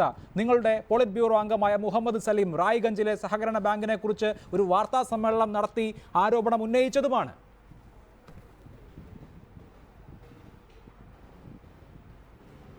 മുഹമ്മദ് സലീം പറഞ്ഞതെന്ത്, നാട്ടിൽ പ്രചരിപ്പിച്ചതെന്ത്? മുഹമ്മദ് സലീം തന്നെ ഒരു കത്തും ധനമന്ത്രിക്ക് കൊടുത്തിട്ടില്ലെന്ന് വ്യക്തമാക്കിയിട്ടുണ്ട്. എന്നാൽ സഹകരണ ബാങ്കോ ദേശസാൽകൃത ബാങ്കോ വ്യത്യാസമില്ലാതെ ഏതെങ്കിലും ഒരു ബാങ്കിൽ കള്ളപ്പണം ആരുടേതെങ്കിലും ഉണ്ടെങ്കിൽ കണ്ടെത്തുക തന്നെ ചെയ്യണം. അത് മുഹമ്മദ് സലീമിനായാലും അത് രാജേഷിനായാലും നമുക്കെല്ലാം ബാധകമാണ്. മധൂർ സർവീസ് സഹകരണ ബാങ്ക് ഭരിക്കുന്ന BJP ആണ്. അവിടെ കള്ളപ്പണം ഉണ്ടെങ്കിൽ കണ്ടെത്തണം. അതുപോലെ CPM ഭരിക്കുന്ന ഏതെങ്കിലും ബാങ്ക് ഉണ്ടെങ്കിൽ കള്ളപ്പണം ഉണ്ടെങ്കിൽ കണ്ടെത്തണം. ഇതിലും തർക്കമില്ല. പ്രശ്നം എന്താ? പ്രശ്നം നമ്മുടെ മാവിലായി സർവീസ് സഹകരണ ബാങ്ക് മിനിഞ്ഞാന്ന് 54 ലക്ഷം രൂപ ആദായ നികുതി വകുപ്പ് അവർക്ക് 6% പലിശ സഹിതം അടച്ച തുക തിരിച്ചു കൊടുത്തു. കള്ളപ്പണം ഇല്ലെന്ന് തെളിഞ്ഞതുകൊണ്ടാണെന്ന് ഓർത്തോളണം. 45 ലക്ഷം 2009 മുതൽ അവരുടെ നികുതിയായി ഈടാക്കിയതാണ്. എന്നിട്ട് ഹൈക്കോടതിയിൽ കേസ് കൊടുത്തപ്പോൾ അവസാനം ഇൻകം ടാക്സ് ഡിപ്പാർട്ട്മെന്റ് സമ്മതിച്ചു, അത് അവർക്ക് തിരിച്ചു കൊടുക്കേണ്ടതാണ്. 6% പലിശ സഹിതം തിരിച്ചു കൊടുത്തു. ഇതാണോ കള്ളപ്പണം? നമ്മുടെ നാട്ടിലെ ജനങ്ങളുടെ പണമാണത്. ഞാൻ നേരത്തെ കോട്ടയത്തെ ആത്മഹത്യ ചെയ്ത കാര്യം പറഞ്ഞല്ലോ. അദ്ദേഹം റിട്ടയർ ചെയ്തപ്പോൾ കിട്ടിയ പൈസ മകളുടെ വിവാഹത്തിന് വേണ്ടി സ്വരുക്കൂട്ടി വെച്ച് ബാങ്കിൽ നിക്ഷേപിച്ചു. അപ്പോഴാണ് ഈ കറൻസി നിരോധനം വന്നത്. കിട്ടുന്നില്ല. ആ മനുഷ്യൻ കനറ ബാങ്കിൽ നിക്ഷേപിച്ചാൽ ഇത് തന്നെയാണ് സ്ഥിതി എന്ന് ഓർത്തോളണം. അവിടെ പരമാവധി കൊടുക്കുക 24,000. തൻ്റെ നിക്ഷേപിച്ച പണമാണ്. ഈ ഭൂലോകത്ത് ഏതെങ്കിലും ഒരു രാജ്യം ഉണ്ടാവുമോ നമ്മൾ അധ്വാനിച്ചുണ്ടാക്കിയ പണം ബാങ്കിൽ നിക്ഷേപിച്ചിട്ട് നിങ്ങൾക്ക് ആ പൈസ 2.5 ലക്ഷം വിവാഹത്തിന് 2.5 ലക്ഷം കൊടുക്കുന്നു. താങ്കൾ പത്രം അതല്ലേ വായിച്ചില്ലേ? ഇന്ത്യയിൽ നടക്കുന്നത്. ശരി ഇതൊരു സഹകരണ ശരി ശ്രീ പ്രസ്ഥാനത്തിന്റെ എം വി ജയരാജൻ പ്രശ്നമല്ല. ശ്രീ എം വി ജയരാജൻ 2.5 ലക്ഷം ശരിയാണ്. കൊടുത്തിട്ടില്ല. താങ്കൾക്ക് ഒരു കനറ ബാങ്കിന്റെ ബാങ്ക് ഉദാഹരണം പോയിട്ട് ചൂണ്ടിക്കാണിച്ച് അതിനെ ATM വിശദീകരിക്കാൻ കാർഡിൽ സാധിച്ചേക്കും. ബട്ടൺ പക്ഷേ അമർത്തിയപ്പോൾ എല്ലാ ATM ബാങ്കുകളും ബട്ടൺ അതേ മട്ടിൽ അമർത്തിയപ്പോൾ സുതാര്യമായ ലോ അവസ്ഥയിലാണെന്ന് കരുതാൻ സാധിക്കില്ലല്ലോ. ഇപ്പോൾ മുഹമ്മദ് സലീം അദ്ദേഹത്തിന്റെ വാർത്താ സമ്മേളനത്തിന്റെ ഫുൾ ടെക്സ്റ്റ് ടെലഗ്രാഫ് പത്രം കൽക്കത്തയിൽ റിപ്പോർട്ട് ചെയ്തതാണ്. അദ്ദേഹം സൂചിപ്പിച്ച ആ ബാങ്കിന്റെ നിക്ഷേപം സംബന്ധിച്ച് 3 ദിവസം കൊണ്ട്, അതായത് ഈ പണവിനിമയം അനുവദിക്കപ്പെട്ട ആദ്യത്തെ 3 ദിവസം കൊണ്ട് അവിടുത്തെ അതുവരെ ഉണ്ടായിരുന്ന നിക്ഷേപം 9 ഇരട്ടിയായിട്ടാണ് വർദ്ധിച്ചത്. ആ ബാങ്ക് ഈ റൂറൽ ഏരിയയിൽ പ്രവർത്തിക്കുന്ന, അതായത് അത്രമേൽ അധികം പണമൊന്നും ഇല്ലാത്ത സാധാരണക്കാരായ ജനങ്ങൾ അധിവസിക്കുന്ന മേഖലയിൽ പ്രവർത്തിക്കുന്ന ബാങ്കാണ്. അപ്പോൾ 9 ഇരട്ടിയായി ഈ ബാങ്കിലെ നിക്ഷേപം വർദ്ധിച്ചിട്ടുണ്ടെങ്കിൽ അത് സ്വാഭാവികമായി അവിടെയുള്ള ജനങ്ങൾ അവരുടെ കയ്യിലുള്ള നോട്ട് മുഴുവൻ മാറ്റിയതാണെന്ന് നമുക്ക് കരുതാൻ സാധിക്കില്ലല്ലോ. ഇതുമാതിരിയുള്ള ഉദാഹരണങ്ങൾ രാജ്യത്തിന്റെ പല ഭാഗത്തു നിന്നും ഉണ്ടായേക്കാം. ആ സാധ്യത ഒഴിവാക്കാനായി, ആ അപകടം ഒഴിവാക്കാനായി RBI ഇങ്ങനെ ഒരു റെഗുലേഷൻ വെച്ചു എന്ന് കണ്ടാൽ പോരെ?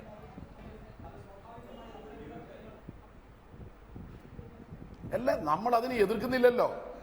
അവിടെ ബംഗാളിലെ ഏതെങ്കിലും ബാങ്കിലാവട്ടെ, കേരളത്തിലെ ഏതെങ്കിലും ബാങ്കിലാവട്ടെ, കള്ളപ്പണം ഉണ്ടെങ്കിൽ കണ്ടെത്തുക തന്നെ വേണം. അതിൽ ആർക്കാ തർക്കം? ഒരു തർക്കമില്ലല്ലോ. ബംഗാളിലെ BJPയുടെ സംസ്ഥാന ഘടകമാണല്ലോ 1 കോടി അവിടെ നിക്ഷേപിച്ചത് ഈ കറൻസി നിരോധനം വരുന്നതിന്റെ തലേ ദിവസം. അപ്പോൾ കള്ളപ്പണം എവിടെയെങ്കിലും നിക്ഷേപിച്ചിട്ടുണ്ടെങ്കിൽ കണ്ടെത്തണം. കള്ളപ്പണം ഇവിടെ നമുക്ക് വ്യക്തമായി അറിയാലോ. 6% മാത്രമാണ് ക്യാഷ് ആയിട്ടുള്ളത്. ബാക്കിയെല്ലാം വിദേശത്താണ്, അല്ലെങ്കിൽ റിയൽ എസ്റ്റേറ്റാ, അല്ലെങ്കിൽ സ്വർണ്ണാണ്. ഇവിടെ ഒരുപാട് വസ്തുതകൾ വന്നല്ലോ. കർണാടകത്തിലെ BJPയുടെ നേതാവ്, മുൻ മന്ത്രി, അദ്ദേഹമാണല്ലോ 500 കോടി രൂപയുടെ 500 രൂപയുടെ കല്യാണം, 500 കോടിയുടെ കല്യാണം നടത്തിയത്. അതൊക്കെ രാഷ്ട്രീയ ആരോപണങ്ങൾ ശരിയാണ്. ശ്രീ KN ഖാദർ, ഈ ജനങ്ങൾക്കാകെയുള്ള പരിഭ്രാന്തി പരിഹരിക്കുക എന്ന ഒരു ലക്ഷ്യം കൂടി രാഷ്ട്രീയ പാർട്ടികളുടെ നേതാക്കൾക്ക് വേണ്ടി. ഇന്ന് ഒരാൾ ആത്മഹത്യ ചെയ്തു. അയാൾ ആത്മഹത്യ ചെയ്യാനുള്ള കാരണം എന്താണ്? അദ്ദേഹത്തിന് 4.5 ലക്ഷം രൂപ ഒരു സഹകരണ ബാങ്കിൽ നിക്ഷേപമുണ്ട്. അങ്ങനെ 4.5 ലക്ഷമോ മറ്റെത്രയോ ആകട്ടെ, സഹകരണ ബാങ്കിൽ നിക്ഷേപിച്ച പണം പോകും എന്ന അവസ്ഥ ഇപ്പോൾ ഇല്ലല്ലോ. ഭാവിയിൽ ഉണ്ടാകുമെന്ന് നമുക്ക് പ്രവചിക്കാനും സാധിക്കില്ല. ഇപ്പോൾ പണവിനിമയം അവിടെ നടക്കുന്നില്ല എന്നുള്ളതേ ഉള്ളൂ. അത് ഡിസംബർ 30 വരെയാണെന്ന് നമുക്കറിയാം. ഈ സഹകരണ ബാങ്കുകളിൽ നിക്ഷേപിച്ച സഹകരണ ബാങ്കുമായി ബന്ധപ്പെടുന്ന ആളുകൾക്ക് ഇപ്പോൾ വലിയ പരിഭ്രാന്തി ഉണ്ടാകും. ആ പരിഭ്രാന്തി വർദ്ധിപ്പിക്കുക എന്നുള്ള നിലയ്ക്കാണോ ഇവിടുത്തെ രാഷ്ട്രീയ നേതാക്കൾ പ്രവർത്തിക്കേണ്ടത്?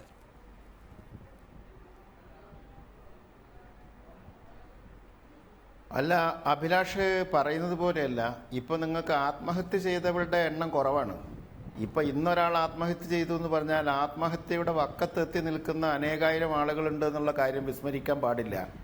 സഹകരണ ബാങ്കിന്റെ ഇതുവരെ അവർ നടത്തി വന്നിരുന്ന എല്ലാ ട്രാൻസാക്ഷൻസും, ക്രയവിക്രയങ്ങളും അതുപോലെ അനുവദിക്കണം എന്നാണ് ഞങ്ങൾ ആവശ്യപ്പെടുന്നത്. അങ്ങനത്തെ ഒരു ആവശ്യമാണ് വാസ്തവത്തിൽ നമുക്ക് നേടിയെടുക്കേണ്ടത്. ഇതില് ഈ സഹകരണ ബാങ്കിന്റെ ട്രാൻസാക്ഷൻ എന്ന് പറഞ്ഞാൽ വെറും ബാങ്കിങ് ബിസിനസ് മാത്രമല്ലല്ലോ. ഞാൻ നേരത്തെ പറഞ്ഞതുപോലെ നോൺ ബാങ്കിങ് ബിസിനസ്സും അവർ കൊടുക്കുന്നുണ്ടല്ലോ. വിത്തിനും വളം വാങ്ങാനും വിത്ത് വാങ്ങാനും ഒക്കെ ഉള്ള പണവും മറ്റ് സഹായ സഹകരണങ്ങളും ഒക്കെ അവർ നൽകി വരുന്നുണ്ട്. അതെല്ലാം കള്ളപ്പണമാണ് എന്ന് പറയുന്നതിൽ യാതൊരു അർത്ഥവും ഇല്ല. നേരത്തെ അഭിലാഷ് ശരിയായിട്ട് പറഞ്ഞതുപോലെ ലിക്വിഡ് ക്യാഷ് കള്ളപ്പണം വെറും 6% ആണ്. ഈ പണി മുഴുവൻ എടുത്താലും കേന്ദ്ര ഗവൺമെന്റ് 94% കള്ളപ്പണത്തിന്റെ മേലെയാണ് കയറിയിരിക്കുന്നത് എന്ന കാര്യം വിസ്മരിക്കാൻ പാടില്ല. കേരളത്തിലെ ജനങ്ങളെ പരിഭ്രാന്തരാക്കാൻ വേണ്ടിയല്ല, ജനങ്ങൾ സ്പോണ്ടേനിയസ് ആയിട്ട് സമരം ചെയ്യും. ഇവിടെ UDFും LDFും രാഷ്ട്രീയ കക്ഷികളും ജനങ്ങൾക്ക് വേണ്ടി പ്രക്ഷോഭം നടത്താതെ വന്നാൽ ജനം സ്വയംഭൂവായിട്ട് കലാപത്തിലേക്ക് വരും. സുപ്രീം കോടതി വരെ അത് പറഞ്ഞിട്ടുണ്ട്. പാർട്ടികൾ തക്ക സമയത്ത് ജനവികാരം മനസ്സിലാക്കി ആക്ട് ചെയ്തിട്ടില്ലെങ്കിൽ അതിൻ്റെ അനന്തരഫലം ജനകീയമായിട്ടുള്ള അപ്സർജ് ആയിരിക്കും. അങ്ങനെയുള്ള പല സംഭവങ്ങളും നമുക്ക് പല സ്ഥലത്തും കാണാൻ സാധിച്ചിട്ടുണ്ട്. സഹകരണ പ്രസ്ഥാനം എന്ന് പറഞ്ഞാൽ ഒരു ജനകീയ പ്രസ്ഥാനമാണ്. അത് പഞ്ചായത്തി രാജ് പോലെയാണ്. ഇവിടെ കള്ളപ്പണം പിടിക്കാനാണ് യഥാർത്ഥത്തിൽ ആഗ്രഹിക്കുന്നതെങ്കിൽ ആ ലക്ഷ്യം ഇതുകൊണ്ട് സാക്ഷാത്കരിക്കപ്പെടുമെന്ന് ഞാൻ കരുതുന്നില്ല. റിസർവ് ബാങ്കിന് വേണമെങ്കിൽ ചില വ്യവസ്ഥകൾ മുന്നോട്ട് വെക്കാവുന്നതാണ്. ബഹുമാനപ്പെട്ട മുഖ്യമന്ത്രി ഇന്നത് പറഞ്ഞു. അവർ കണക്ക് ചോദിച്ചാൽ അവർ കൊടുത്തോളും. എന്തെങ്കിലും പുതിയ വ്യവസ്ഥകൾ ഉണ്ടെങ്കിൽ അംഗീകരിച്ചുകൊള്ളും. അങ്ങനെ ഒരു കണ്ടീഷൻ പറഞ്ഞിട്ട് അത് അംഗീകരിക്കാതെ ഇരിക്കുമ്പോഴാണ് ഈ നടപടിയെങ്കിൽ നമുക്ക് മനസ്സിലാക്കാം. അതൊന്നുമല്ല, ഇത് ലക്ഷോപലക്ഷം ജനങ്ങളുടെ പ്രശ്നമാണ്, കേരളത്തിന്റെ മുഴുവൻ പ്രശ്നമാണ്. അതുകൊണ്ട് ഇത് പരിഹരിക്കാൻ വേണ്ടി മുന്നിൽ നിന്ന് പ്രവർത്തിക്കുവാൻ ബാധ്യതപ്പെട്ടവർ ഒരുമിച്ച് ആ നിന്ന് സമരം ബാധ്യതയാണ് ചെയ്യണം. രാഷ്ട്രീയ അല്ലാതെ നേതാക്കൾക്കുള്ളത്. ആളെ എം പി ചേക്കുട്ടി, പരിഭ്രാന്തരാക്കാൻ പക്ഷേ ഇത് വേണ്ടിയല്ല, ആപത്തിനെ പരിഭ്രാന്തി അവസരമാക്കി എടുക്കുക എന്നുള്ളതുപോലെ സഹകരണ മേഖല എല്ലാം തികഞ്ഞതാണ് എന്ന അഭിപ്രായം നമ്മൾ പുലർത്തേണ്ടതില്ലല്ലോ. അതിനെ ശുദ്ധീകരിക്കാനുള്ള ഒരു അവസരം കൂടി ആക്കിയെടുത്തൂടെ?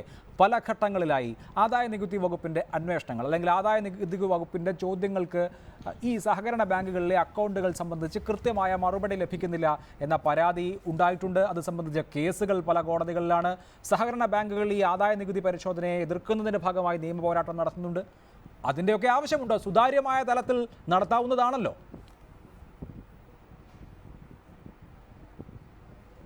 അങ്ങനെയല്ല, നേരത്തെ തന്നെ സഹകരണ രംഗത്ത് ഒരുപാട് ആനുകൂല്യങ്ങൾ കൊടുത്തിരുന്നു. അത് ഗ്രാമീണ മേഖലയിൽ ബാങ്കുകൾ വളരെ കുറവായിരുന്ന കാലത്ത് ഗ്രാമീണ രംഗത്ത് കുറെ കൂടി ഒരു സാമ്പത്തികമായിട്ടുള്ള സമാഹരണത്തിന് വേണ്ടി സർക്കാർ ബോധപൂർവം കൊണ്ടുവന്നതാണ് സഹകരണ മേഖല. അതിനുവേണ്ടി അന്ന് ഒരുപാട് ആനുകൂല്യങ്ങൾ കൊടുത്തിരുന്നു. പിന്നീട് സമീപകാലത്തായിട്ട് ഒരുപാട് നിയന്ത്രണങ്ങൾ കൊണ്ടുവന്നിട്ടുണ്ട്. സഹകരണ മേഖലയിൽ 10,000 രൂപയ്ക്ക് കൂടുതൽ, ഞാൻ മനസ്സിലാക്കിയത് ശരിയാണ്, 10,000 രൂപയിൽ കൂടുതൽ പലിശ വരുമാനം കിട്ടുന്ന ആൾക്ക് ഇൻകം ടാക്സ് കൊടുക്കാൻ ബാധ്യസ്ഥരാണ് അവർ. അപ്പോൾ അത്തരം നിയന്ത്രണങ്ങൾ കാലാകാലങ്ങളിൽ കൊണ്ടുവന്നിട്ടുണ്ട്. പുതിയ നിയന്ത്രണങ്ങൾ റിസർവ് ബാങ്ക് കൊണ്ടുവരുന്ന ആരാ എതിർ നിൽക്കുന്നത്? അവിടെയൊന്നും അല്ല പ്രശ്നം. ഇവിടെയുള്ള പ്രശ്നം സഹകരണ ബാങ്കുകളെ പിന്നെ ഈ നമ്മുടെ സ്വകാര്യ മേഖലയിലുള്ള ബാങ്കുകളെക്കാൾ താഴെ നിലയിലേക്കാണ് ഇപ്പോൾ സർക്കാർ ഈ റിസർവ് ബാങ്ക് കൊണ്ടുവരിക്കുന്നത്. ന്യൂജൻ ബാങ്കുകൾ, നമ്മുടെ അറിയാം, ന്യൂജൻ ബാങ്കുകൾ ജനങ്ങളോട് ഏത് തരത്തിലാണ് പെരുമാറുന്നത്. അവിടെ പോയിട്ട് നിങ്ങളൊരു വിദ്യാഭ്യാസ ലോൺ ചോദിച്ചു നോക്കൂ, നീ കിട്ടില്ല. ഇനി കിട്ടിയാൽ തന്നെ ഒരു അടവ് തെറ്റിക്കഴിഞ്ഞാൽ ഗുണ്ടകളെ വീട്ടിലേക്ക് വിടും.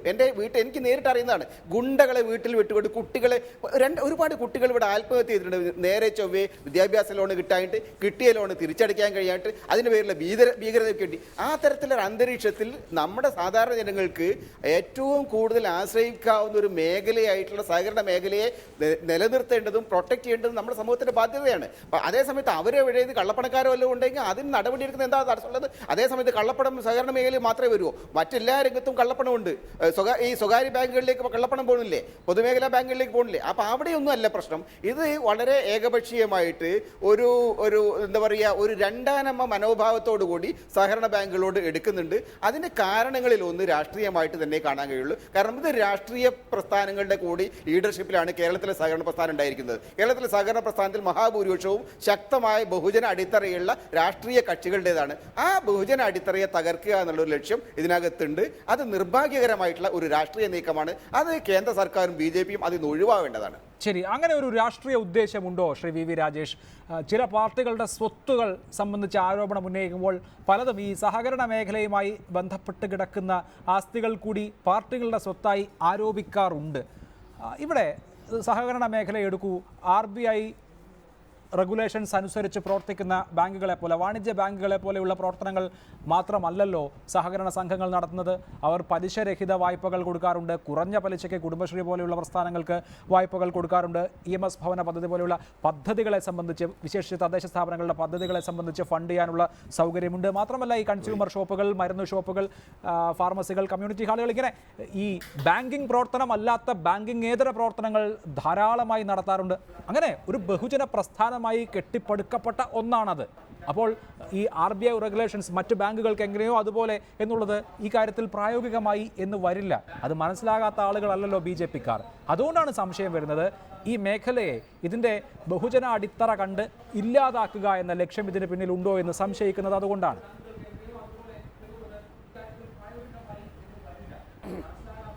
അല്ല, ഒരു പ്രസ്ഥാനത്തെയും അത്തരത്തിലുള്ള നടപടി കൊണ്ടൊന്നും ബഹുജന അടിത്തറ ഉണ്ടെങ്കിൽ ആ അടിത്തറ തകർക്കാൻ പറ്റില്ല. കാരണം ബഹുജന അടിത്തറ ഉണ്ടാകുന്നത് സഹകരണ ബാങ്ക് കണ്ടിട്ടല്ല. ബഹുജന അടിത്തറ ഉണ്ടാകുന്നത് പാർട്ടിയുടെ പ്രവർത്തനം, പാർട്ടിയുടെ പ്രത്യയശാസ്ത്രം, നേതാക്കന്മാരുടെ പെരുമാറ്റം വെച്ചിട്ടാണ്. അല്ലാതെ സഹകരണ ബാങ്കുകൾ കണ്ടിട്ടാണ് ബഹുജന അടിത്തറയെങ്കിൽ ഞങ്ങൾക്ക് കേരളത്തിൽ 15% വോട്ട് കിട്ടാനുള്ള അർഹതയില്ലല്ലോ, മെമ്പർ ഉണ്ടാവില്ലല്ലോ, ഞങ്ങൾക്ക് MLA ഉണ്ടായ നിയമത്തിൽ ഞങ്ങൾക്ക് ഒരു ബാങ്കും ഇല്ലല്ലോ. അതുകൊണ്ട് അതല്ല, അത് തമ്മിൽ കൂട്ടിക്കുഴയ്ക്കരുത്.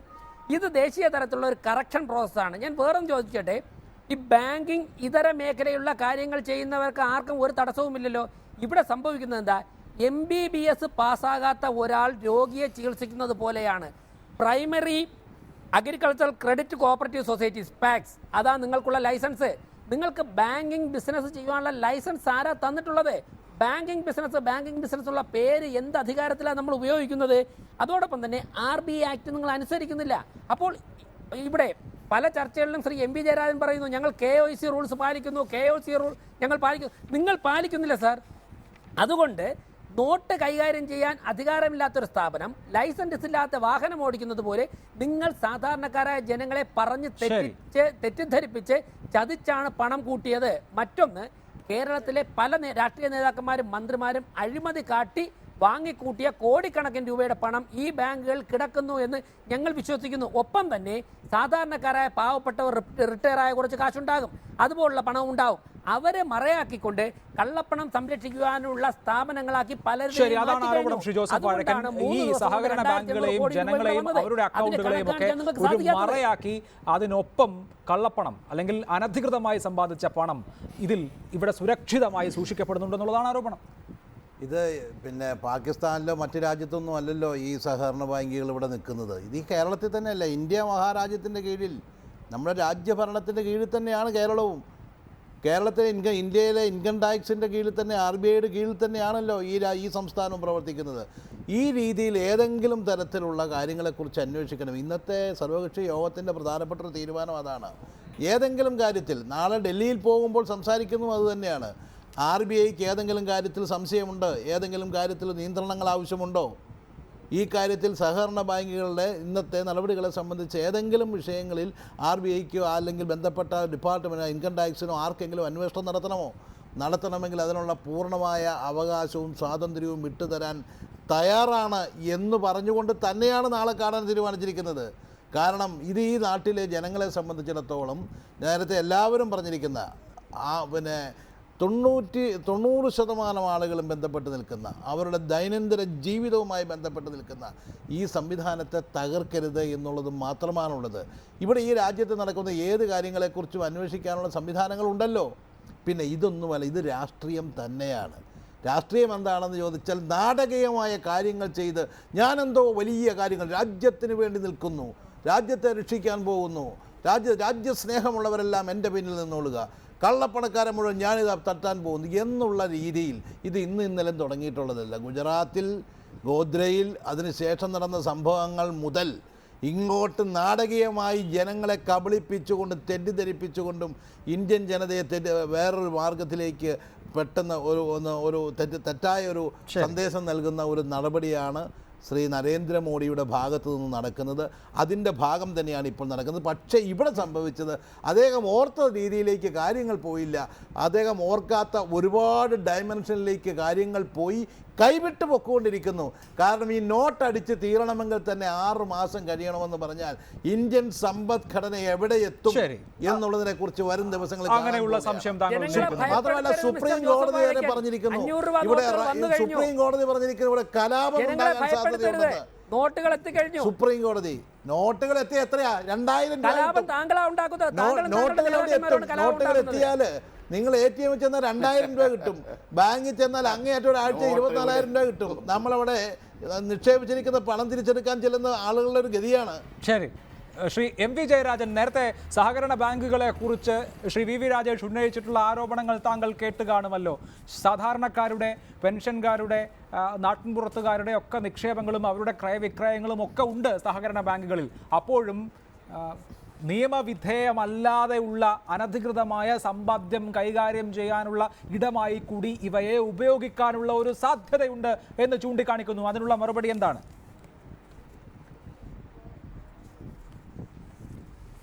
തികച്ചും അടിസ്ഥാനരഹിതമാണ് ഈ ആരോപണം. കള്ളപ്പണം സംഭരിക്കുന്ന കേന്ദ്രമാണ് സഹകരണ ബാങ്കുകളെങ്കിൽ BJP ഭരിക്കുന്ന സഹകരണ ബാങ്കുകളുടെ ഭാരവാഹി സ്ഥാനം രാജിവെക്കണമാവാം. എന്നിട്ട് നാടിനോട് പറയണം, ഇതാ മധൂർ സർവീസ് സഹകരണ ബാങ്ക് കള്ളപ്പണത്തിൻ്റെ കേന്ദ്രമാണ്, അതുകൊണ്ട് ഞങ്ങൾ ഇത് രാജിവെക്കുന്നു. രണ്ടാമത്തെ അദ്ദേഹം പറഞ്ഞിട്ടുള്ള ഒരു കാര്യം ബാങ്കിങ് ലൈസൻസാണ്. ബാങ്കിങ് ലൈസൻസ് ഉണ്ട് രാജേഷേ ജില്ലാ ബാങ്കിന്, റിസർവ് ബാങ്കിന്റെ ലൈസൻസ്. ആ ജില്ലാ ബാങ്കിന് പോലും ഈ സ്വകാര്യ ന്യൂ ജനറേഷൻ ബാങ്കിന്റെ എന്തൊരു കഥ. അല്ല, ജില്ലാ ബാങ്കുകളെ പണവിനിമയ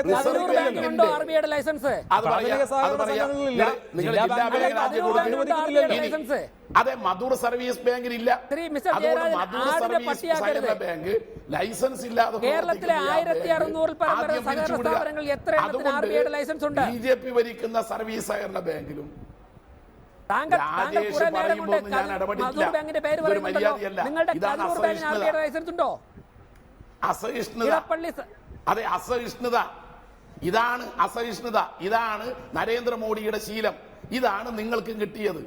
ഇത് ഞാൻ പറയുന്നത് എന്താ, മധൂർ സർവീസ് ബാങ്കിനും തിമിരി സർവീസ് ബാങ്കിനും കണ്ണൂരിലെ ജില്ലാ ബാങ്കിനും എല്ലാം റിസർവ് ബാങ്കിന്റെ അനുമതി കൊടുക്കണം, ലൈസൻസ് കൊടുക്കണം. അതിന് നിലവിലുള്ള നിയമം മാറ്റണം. ഇതാണ് ഞങ്ങളുടെ പക്ഷം. ഒപ്പം ഏതെങ്കിലും ബാങ്കിൽ കള്ളപ്പണം കൊണ്ട് പിടിക്കുകയും ചെയ്യണം. തീർന്നില്ലേ? കള്ളപ്പണം കണ്ടെത്താൻ അവിടെ എന്തെങ്കിലും വിവരം റിസർവ് ബാങ്കിന് കിട്ടോ? കൊടുക്കാം. KYC എല്ലാം കൊടുത്തു. ഈ രാജേഷ് പറയുന്നത് പകച്ച് പച്ചക്കള്ളാണെന്ന് ഞാൻ നിരവധി ബാങ്ക് പറയാം.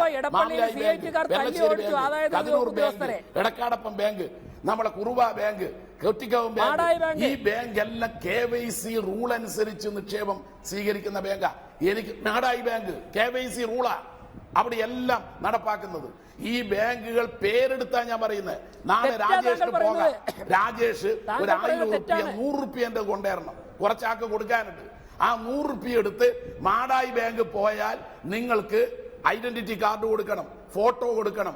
നിങ്ങൾ 50,000 കൂടുതൽ വേണമെങ്കിൽ നമ്മുടെ കാർഡ് കൊടുക്കണം.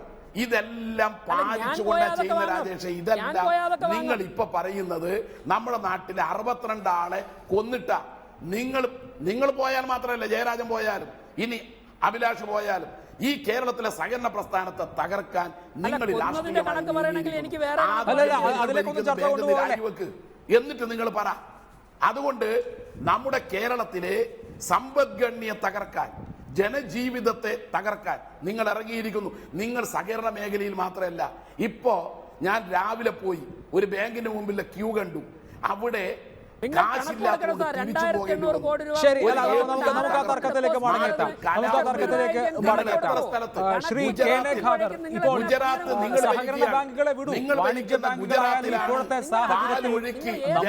അക്കൗണ്ടിലെ പണം പിൻവലിക്കാൻ അല്ലെങ്കിൽ നമ്മുടെ തന്നെ ATM കാർഡ് ഉപയോഗിച്ച് പണം പിൻവലിക്കാനുള്ള ബുദ്ധിമുട്ട് അറിയാമല്ലോ.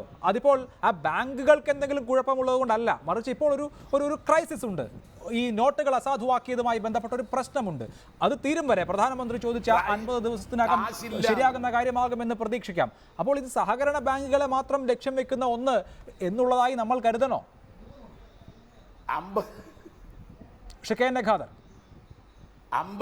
സഹകരണ ബാങ്കുകൾക്ക് യഥാർത്ഥത്തിൽ ഉണ്ടാകേണ്ടുന്ന ചില അവകാശങ്ങൾ ഇവിടെ നിഷേധിക്കപ്പെട്ടിരിക്കുന്നു. അതുകൊണ്ടാണ് സഹകരണ ബാങ്കിന്റെ പ്രശ്നം പ്രത്യേകമായിട്ട് ഉയർത്തിപ്പിടിക്കുന്നത്. മറ്റു പ്രശ്നങ്ങളിൽ നമുക്ക് ശക്തമായ അഭിപ്രായ വ്യത്യാസം മറ്റു കാര്യങ്ങളിലുണ്ട്. ആളുകളെ നിങ്ങൾ ഇങ്ങനെ ക്യൂ നിർത്തുന്നതിലും ആവശ്യാനുസരണം നോട്ട് പ്രിന്റ് ചെയ്യാതെ കഷ്ടപ്പെടുത്തുന്നതിലും മറ്റു ഒരുപാട് കാര്യങ്ങൾ കഴിഞ്ഞ 2 ആഴ്ചയായിട്ട് നമ്മൾ ചർച്ച ചെയ്തുകൊണ്ടിരിക്കുന്ന വിഷയങ്ങളുണ്ട്. അത് ഞാൻ പറയാണ്ടിരുന്നതാണ്. ആ വിഷയങ്ങളിലൊക്കെ നമുക്ക് ആക്ഷേപമുണ്ട്, പ്രതിഷേധമുണ്ട്. ആ ജനകീയ പ്രതിഷേധങ്ങളൊക്കെ നേരായിട്ടുള്ള കാര്യങ്ങളാണ്. കള്ളപ്പണം കണ്ടെടുക്കുന്നതിന് ഇവിടെ ആരും എതിരല്ല. ഇപ്പോൾ നമുക്കെല്ലാം അറിയാവുന്ന കാര്യമില്ലേ, 300 കോടി നോട്ടുകളാണ് ഒരു മാസം അച്ചടിക്കാൻ സാധിക്കുക. 2200 കോടി നോട്ടാണ് നിരോധിക്കപ്പെട്ടിട്ടുള്ളത്. 6 മാസം കഴിയാതെ നടക്കൂല. 6 മാസം കൊണ്ട് തന്നെ 100 രൂപയുടെ നോട്ടുകൾ അടിക്കണമെങ്കിൽ 4 വർഷം വേണം. 50 രൂപയുടെയും 100 രൂപയുടെയും നോട്ടുകൾ അടിച്ചു തീർക്കണമെങ്കിൽ ഇനി 4 വർഷം വേണമെന്നാണ് പറയുന്നത്. 50 ദിവസം കൊണ്ട് ഇവിടെ ഒന്നും വരാൻ പോകുന്നില്ല. ഇതിന്റെ അനന്തരഫലം കള്ളപ്പണം പിടിച്ചെടുക്കാനൊട്ട് സാധിക്കുകയില്ല.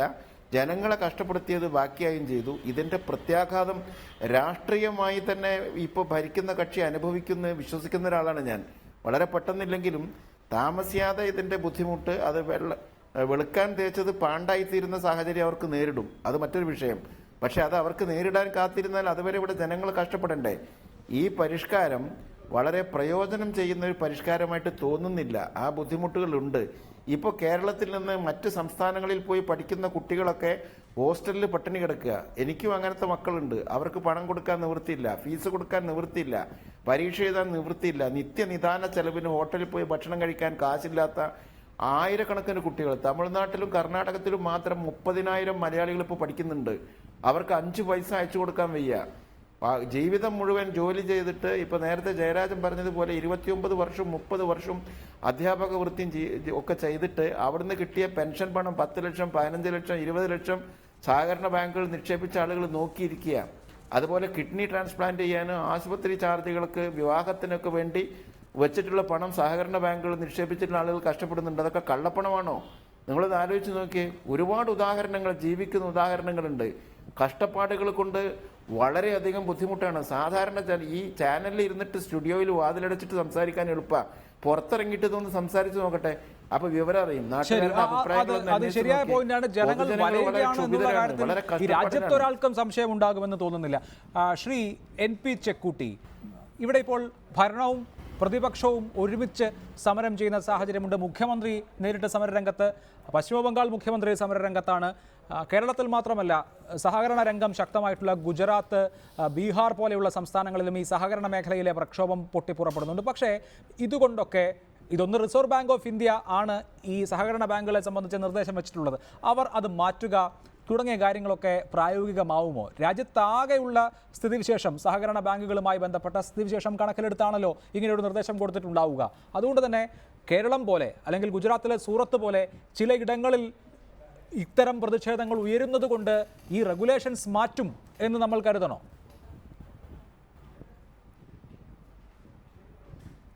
തീർച്ചയായും സഹകരണ രംഗത്ത് കുറേയേറെ മാറ്റങ്ങൾ വരാറുണ്ട്. അതിൻ്റെ എഫിഷ്യൻസി കൂട്ടാനുണ്ട്, അതിൻ്റെ അക്കൗണ്ടബിലിറ്റി കൂട്ടാനുണ്ട്. അതിനാവശ്യമായ നടപടികൾ റിസർവ് ബാങ്ക് എടുക്കാൻ ബാധ്യസ്ഥമാണ്. റിസർവ് ബാങ്ക് കഴിഞ്ഞ കുറേ കാലങ്ങളിൽ എടുത്തു വരുന്നതുമാണ്. അത് പുതിയ സംഗതിയല്ല. സഹകരണ മേഖലയിലുള്ള കുറേ പ്രശ്നങ്ങൾക്ക് നേരത്തെ തന്നെ പരിഹാരമുണ്ടാക്കാൻ റിസർവ് ബാങ്ക് ശ്രമിച്ചിരുന്നു. ചില നിയന്ത്രണം കൊണ്ടുവന്നിട്ട് ഇനിയും നിയന്ത്രണങ്ങൾ കൊണ്ടുവരികയും ചെയ്യും. പക്ഷേ ഇപ്പോഴുള്ള പ്രശ്നം എന്ന് വെച്ചാൽ ഈ മേഖലയെ ആശ്രയിച്ച് ജീവിക്കുന്ന, ഈ മേഖലയെ വിശ്വസിക്കുന്ന ലക്ഷക്കണക്കിന് കോടിക്കണക്കിന് ജനങ്ങളുടെ രാജ്യത്തുണ്ട്. ആ ജനങ്ങൾ ഈ രാജ്യത്തെ പൗരന്മാരാണ്. അവരുടെ ഏറ്റവും അടിസ്ഥാനപരമായ അവകാശങ്ങളെ റദ്ദാക്കാൻ കഴിയില്ല. അപ്പം അതുകൊണ്ട് റിസർവ് ബാങ്കിനെ സംബന്ധിച്ചിടത്തോളം, റിസർവ് ബാങ്ക് എന്ന് പറയുന്നത് നമുക്കൊക്കെ അറിയാം, സർക്കാരുമായിട്ട് നേരിട്ട് ബന്ധപ്പെട്ട ഒരു ഏജൻസിയാണ്. റിസർവ് ബാങ്കിന് സ്വതന്ത്രമായിട്ടുള്ള തീരുമാനങ്ങൾ എടുക്കാൻ അവകാശമുണ്ട്. പക്ഷെ നമുക്കറിയാം എന്തുകൊണ്ടാണ് രഘുരാം രാജൻ പോയത്, ഇപ്പോൾ ഊർജിത് പട്ടേൽ വന്നത്. ഊർജിത് പട്ടേൽ വന്നതിന് ശേഷമാണ് ഈ സംഗതികളൊന്ന്. നേരത്തെ രഘുരാം രാജൻ്റെ അടുത്ത് ഈ പ്രശ്നങ്ങൾ വന്നപ്പോൾ ഇങ്ങനെ ഒറ്റയടിക്ക് 86% നോട്ടും റദ്ദാക്കി കഴിഞ്ഞാൽ രാജ്യം എവിടെ എത്തും എന്ന് അദ്ദേഹം തുറന്നു പറഞ്ഞിട്ടുണ്ടായിരുന്നു. അദ്ദേഹം നേരത്തെ തന്നെ പ്രസ്താവിച്ചിട്ടുണ്ട്. അത് ഈ വിഷയം ചർച്ച വന്നപ്പോഴല്ല. പക്ഷേ പൊതുവിൽ ഇങ്ങനെ ഡിമോണിറ്റൈസേഷൻ ശക്തമായി നടപ്പിലാക്കിയാലുണ്ടാകാവുന്ന ബുദ്ധിമുട്ടുകളെ കുറിച്ച് രഘുരാം രാജൻ പറഞ്ഞിരുന്നു. ഊർജിത് പട്ടേൽ വന്നു, അതിനുശേഷം കാര്യങ്ങൾ നടപ്പിലായി. അപ്പോൾ നമുക്കറിയാം ആരിൽ നിന്ന് ഓർഡർ സ്വീകരിക്കുന്നു. റിസർവ് ബാങ്കിന്റെ സ്വാതന്ത്ര്യത്തെക്കുറിച്ചൊക്കെ പറഞ്ഞു കഴിഞ്ഞാലും രാജ്യം ഭരിക്കുന്ന ഭരണകക്ഷി അവരുടെ താല്പര്യങ്ങൾക്കനുസരിച്ചാണ് കാര്യങ്ങൾ നടത്തുന്നത്. അത് വളരെ ആഘാതം ഈ രാജ്യത്തുള്ള ജനങ്ങൾക്ക് ഉണ്ടാക്കുന്ന ഒരു തീരുമാനമാണ് ഇപ്പോൾ വന്നിരിക്കുന്നത്. എന്തായാലും ശരി, ഈ കാര്യങ്ങൾ ജനങ്ങൾക്കിടയിൽ ചർച്ച ചെയ്യപ്പെടണം. ആ ചർച്ചയിലൂടെ റിസർവ് ബാങ്കിന് തന്നെ നിലപാടുകൾ മാറ്റാലോ. അങ്ങനെ മാറ്റും എന്നാണ് എനിക്ക് തോന്നുന്നത്. കാരണം അതല്ലെങ്കിൽ ഗൗരവമുള്ള ഒരു കലാപത്തിന്റെ അന്തരീക്ഷം ഈ രാജ്യത്തുണ്ടാവും. ഒന്ന് ശ്രീ രാജേഷ്, ഞാൻ ഈ ചർച്ചയിൽ പലകുറി ആവർത്തിച്ച് പറഞ്ഞതുപോലെ സഹകരണ മേഖലയിലെ പ്രക്ഷോഭം കേരളത്തിൽ മാത്രമല്ല ഉണ്ടായിട്ടുള്ളത്. രണ്ടാമത്തെ കാര്യം, ഈ സർക്കാരിൻ്റെ പ്രഖ്യാപനത്തിന് ശേഷം ഓരോ ദിവസം കഴിയും തോറും കൂടുതൽ ഇളവുകൾ, താങ്കൾ തന്നെ നേരത്തെ സൂചിപ്പിച്ചതുപോലെ വിവാഹ ആവശ്യത്തിന് 2.5 ലക്ഷം എടുക്കാനുള്ള അനുമതി, ഇപ്പോൾ കച്ചവടക്കാർക്ക് 50,000 വിഡ്രോ ചെയ്യാനുള്ള അനുമതി, അങ്ങനെ ഓരോ ദിവസം കഴിയും തോറും ചില ഇളവുകൾ വരുന്നുണ്ട്. അപ്പോൾ വരുന്ന ദിവസങ്ങളിലെ ഇളവുകളിൽ സഹകരണ ബാങ്കുകൾക്ക് ഈ നോട്ട് മാറ്റത്തിനുള്ള അനുമതി, സഹകരണ ബാങ്കുകളിലെ ക്രയവിക്രയം മറ്റു ബാങ്കുകളിലേതുപോലെ തന്നെ നടത്താനുള്ള അനുമതി, അത് നൽകണമെന്ന് ഒരു നിലപാട് എന്തുകൊണ്ട് BJPക്ക് സ്വീകരിച്ചുകൂടാ? അഭിലാഷ് പറഞ്ഞത് കൂടാതെ ഇന്നൊരു ഇളവോട് വന്നിട്ടുണ്ട്. 1 കോടി രൂപ വരെ വായ്പ എടുത്തവർക്ക് വരുന്ന 90 ദിവസത്തേക്ക് ലോൺ അടയ്ക്കേണ്ട, അതായത് സാഹചര്യങ്ങൾ മാറുന്നതനുസരിച്ച് ഇപ്പോൾ ടോൾ അടയ്ക്കുന്നതിന് എക്സ്റ്റെൻഡ് ചെയ്ത് കൊടുത്തു. ഗവൺമെന്റ് തീരുമാനങ്ങൾ മാറ്റി ഇളവുകൾ കൂടുതൽ പ്രഖ്യാപിക്കുകയാണ്. അഭിലാഷ് പറഞ്ഞ തരത്തിലേക്ക് സഹകരണ ബാങ്കുകളിൽ അത്തരത്തിലേക്ക് ഒരു തീരുമാനത്തിൽ വരണമെന്നാണ് ഞങ്ങളൊക്കെ തന്നെ ആഗ്രഹിക്കുന്നത്. പക്ഷേ ആ ആഗ്രഹിക്കുന്നതിൻ്റെ നിലവാരത്തിലേക്ക് സഹകരണ ബാങ്കുകളും അവരുടെ മേധാവികളും മാറാൻ തയ്യാറാകണം, രേഖകൾ സമർപ്പിക്കാൻ തയ്യാറാകണം. അങ്ങനെ തയ്യാറായി കഴിഞ്ഞാൽ കേന്ദ്ര ഗവൺമെന്റ് ആ ഒരു തീരുമാനത്തിലേക്ക് വരുമെന്ന് ഞാൻ വിശ്വസിക്കുന്നു. ലീഗിന്റെ MLA പറഞ്ഞതിന് ഒരു മറുപടി കൊടുത്തിട്ട് അഭിലാഷേ, അദ്ദേഹം വളരെ വിഷമിക്കുകയാണ് ജനങ്ങൾ ക്യൂവിൽ നിൽക്കുന്നതിന്, കുട്ടികൾക്ക് പഠിക്കാൻ സാധിക്കുന്നില്ല. റേഷൻ കാർഡ് വാങ്ങാൻ വേണ്ടി UDFന്റെ ഗവൺമെന്റ് ഇത്രയും കാലം അത് പുതുക്കാത്തത് കൊണ്ട് ആയിരക്കണക്കിന് പേർ കുഴഞ്ഞു വീഴുന്നു, ക്യൂവിൽ നിൽക്കുന്നു. അദ്ദേഹം കണ്ടില്ല.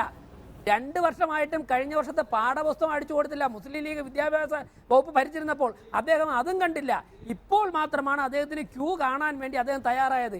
ഇപ്പോഴെങ്കിലും ക്യൂ കാണാൻ വേണ്ടി താങ്കൾ തയ്യാറായതിന് ഞാൻ അഭിനന്ദിക്കുകയാണ് ചെയ്യുന്നത്. അഭിലാഷ്, ഇവിടെ ഒരു പ്രശ്നവുമില്ല. ഈ ഗവൺമെൻറ് വന്നതിന് ശേഷം പല സ്ഥലങ്ങളിലും സമരമുണ്ടായിട്ടുണ്ട്. ജനാധിപത്യത്തിൽ ഒരു ഗവൺമെൻറ് ഒരു തിരുത്തൽ പ്രക്രിയ നടത്തുമ്പോൾ സമരമുണ്ടാവും. ഞങ്ങൾ സമരങ്ങളെ ഭയക്കുന്നില്ല. ജനാധിപത്യത്തിൽ സമരം ചെയ്യാനുള്ള അവകാശമുണ്ട്. ഞങ്ങൾ ഒരു സമരത്തെയും അടിച്ചമർത്തുന്നില്ല, തോക്കുകൊണ്ട് നേരിടുന്നില്ല, ലാത്തി കൊണ്ട് നേരിടുന്നില്ല. ഞങ്ങൾ ജനങ്ങളോട് കാര്യങ്ങൾ കൺവിൻസ് ചെയ്യും. ഞാൻ ഒരു കാര്യം പറയട്ടെ, നോട്ട് പിൻവലിച്ചിട്ട് ഇത്രയും ദിവസമായല്ലോ.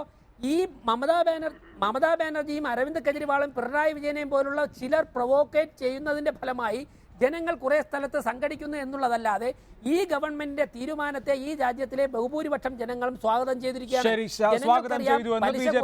വിചാരിക്കുന്നു. ബാങ്കുകളിൽ പണം ഞാൻ അതിലൊരു ജഡ്ജ്മെന്റ് പറയുന്നില്ല. ശ്രീ KN ഖാദർ, ഈ ക്യൂവിന്റെ കാര്യം താങ്കളെ പരാമർശിച്ച് പറഞ്ഞത് കൊണ്ട് മലപ്പുറത്ത് താങ്കൾ ചുറ്റും നിരീക്ഷിക്കുമ്പോൾ ഓരോ ദിവസം കഴിയും തോറും ജനങ്ങളുടെ കഷ്ടപ്പാടും ദുരിതവും കുറഞ്ഞു വരുന്നുണ്ടോ?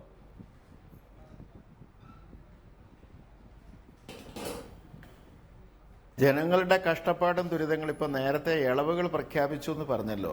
അതായത് ഇപ്പം 4000 രൂപ മാറ്റി വാങ്ങാനുള്ളത് 2000 ആക്കി ചുരുക്കി ഇടക്കാലത്ത്. ഞാൻ പറയുന്നത് ഇതിൻ്റെ ഉദ്ദേശശുദ്ധിയെ ഞാൻ ചോദ്യം ചെയ്യുന്നില്ല. കള്ളപ്പണവും സമാന്തര സമ്പദ് വ്യവസ്ഥയും തകർക്കപ്പെടണം. അതിന് മൾട്ടിനാഷണൽ കമ്പനീസും കുത്തക മുതലാളിമാരും ഒക്കെ സൂക്ഷിച്ചിട്ടുള്ള കള്ളപ്പണം പിടിച്ചെടുക്കണം. പ്രതിരോധ മേഖലയിൽ പോലും കമ്മീഷൻ വാങ്ങിച്ചിട്ടും വൻതോതിലുള്ള അഴിമതി ഇന്ത്യയിൽ നടക്കുന്നത് കൊണ്ട് കള്ളപ്പണം എന്നേക്കുമായിട്ട് അവസാനിപ്പിക്കുക എളുപ്പമായിട്ടുള്ള കാര്യമല്ല. ഇപ്പോൾ കള്ളപ്പണം പിടിക്കാൻ വേണ്ടി ഈ രാജ്യത്തെ മുഴുവൻ ജനങ്ങളെയും ബുദ്ധിമുട്ടിച്ചുകൊണ്ട് ഇളക്കി വിട്ടിട്ടുള്ള ഈ പദ്ധതി കൊണ്ട് വിചാരിച്ച ഫലമുണ്ടാവില്ല എന്ന് മാത്രമേ ഞാൻ പറഞ്ഞതിന് അർത്ഥമുള്ളൂ.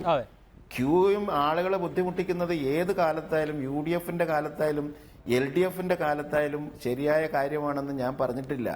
അതൊക്കെ അനാവശ്യമായിട്ടുള്ള സംഗതികളാണ്. മാത്രമല്ല, അഭിലാഷ് എന്നോട് ചോദിച്ച ചോദ്യത്തിന്റെ കൂട്ടത്തിൽ ഞാൻ റേഷൻ കാർഡിന്റെ ഉത്തരം പറയത്തക്ക കാര്യങ്ങൾ ഉണ്ടായിരുന്നില്ല. നിങ്ങൾ ചോദിച്ചതിനാണ് ഞാൻ ഉത്തരം പറഞ്ഞത്. ഞാൻ പറയുന്നത് എന്താ വെച്ചാൽ ജനങ്ങൾ ബുദ്ധിമുട്ടിലാണ് എന്നുള്ളത് ജനങ്ങൾ ബുദ്ധിമുട്ടിലാണ് എന്നുള്ള കാര്യത്തിൽ യാതൊരു തർക്കവുമില്ല. ജോസഫ് വാഴക്കൻ, ഇനി ശരിയാണ് ജനങ്ങൾക്ക് ബുദ്ധിമുട്ടുണ്ട്. ആ സാഹചര്യത്തെ ഉപയോഗിച്ച് ഇനി ഒരു കേന്ദ്ര വിരുദ്ധ സമരത്തിന്റെ കാലമാണോ കേരളം? മുതലാളിമാരുടെ പേര്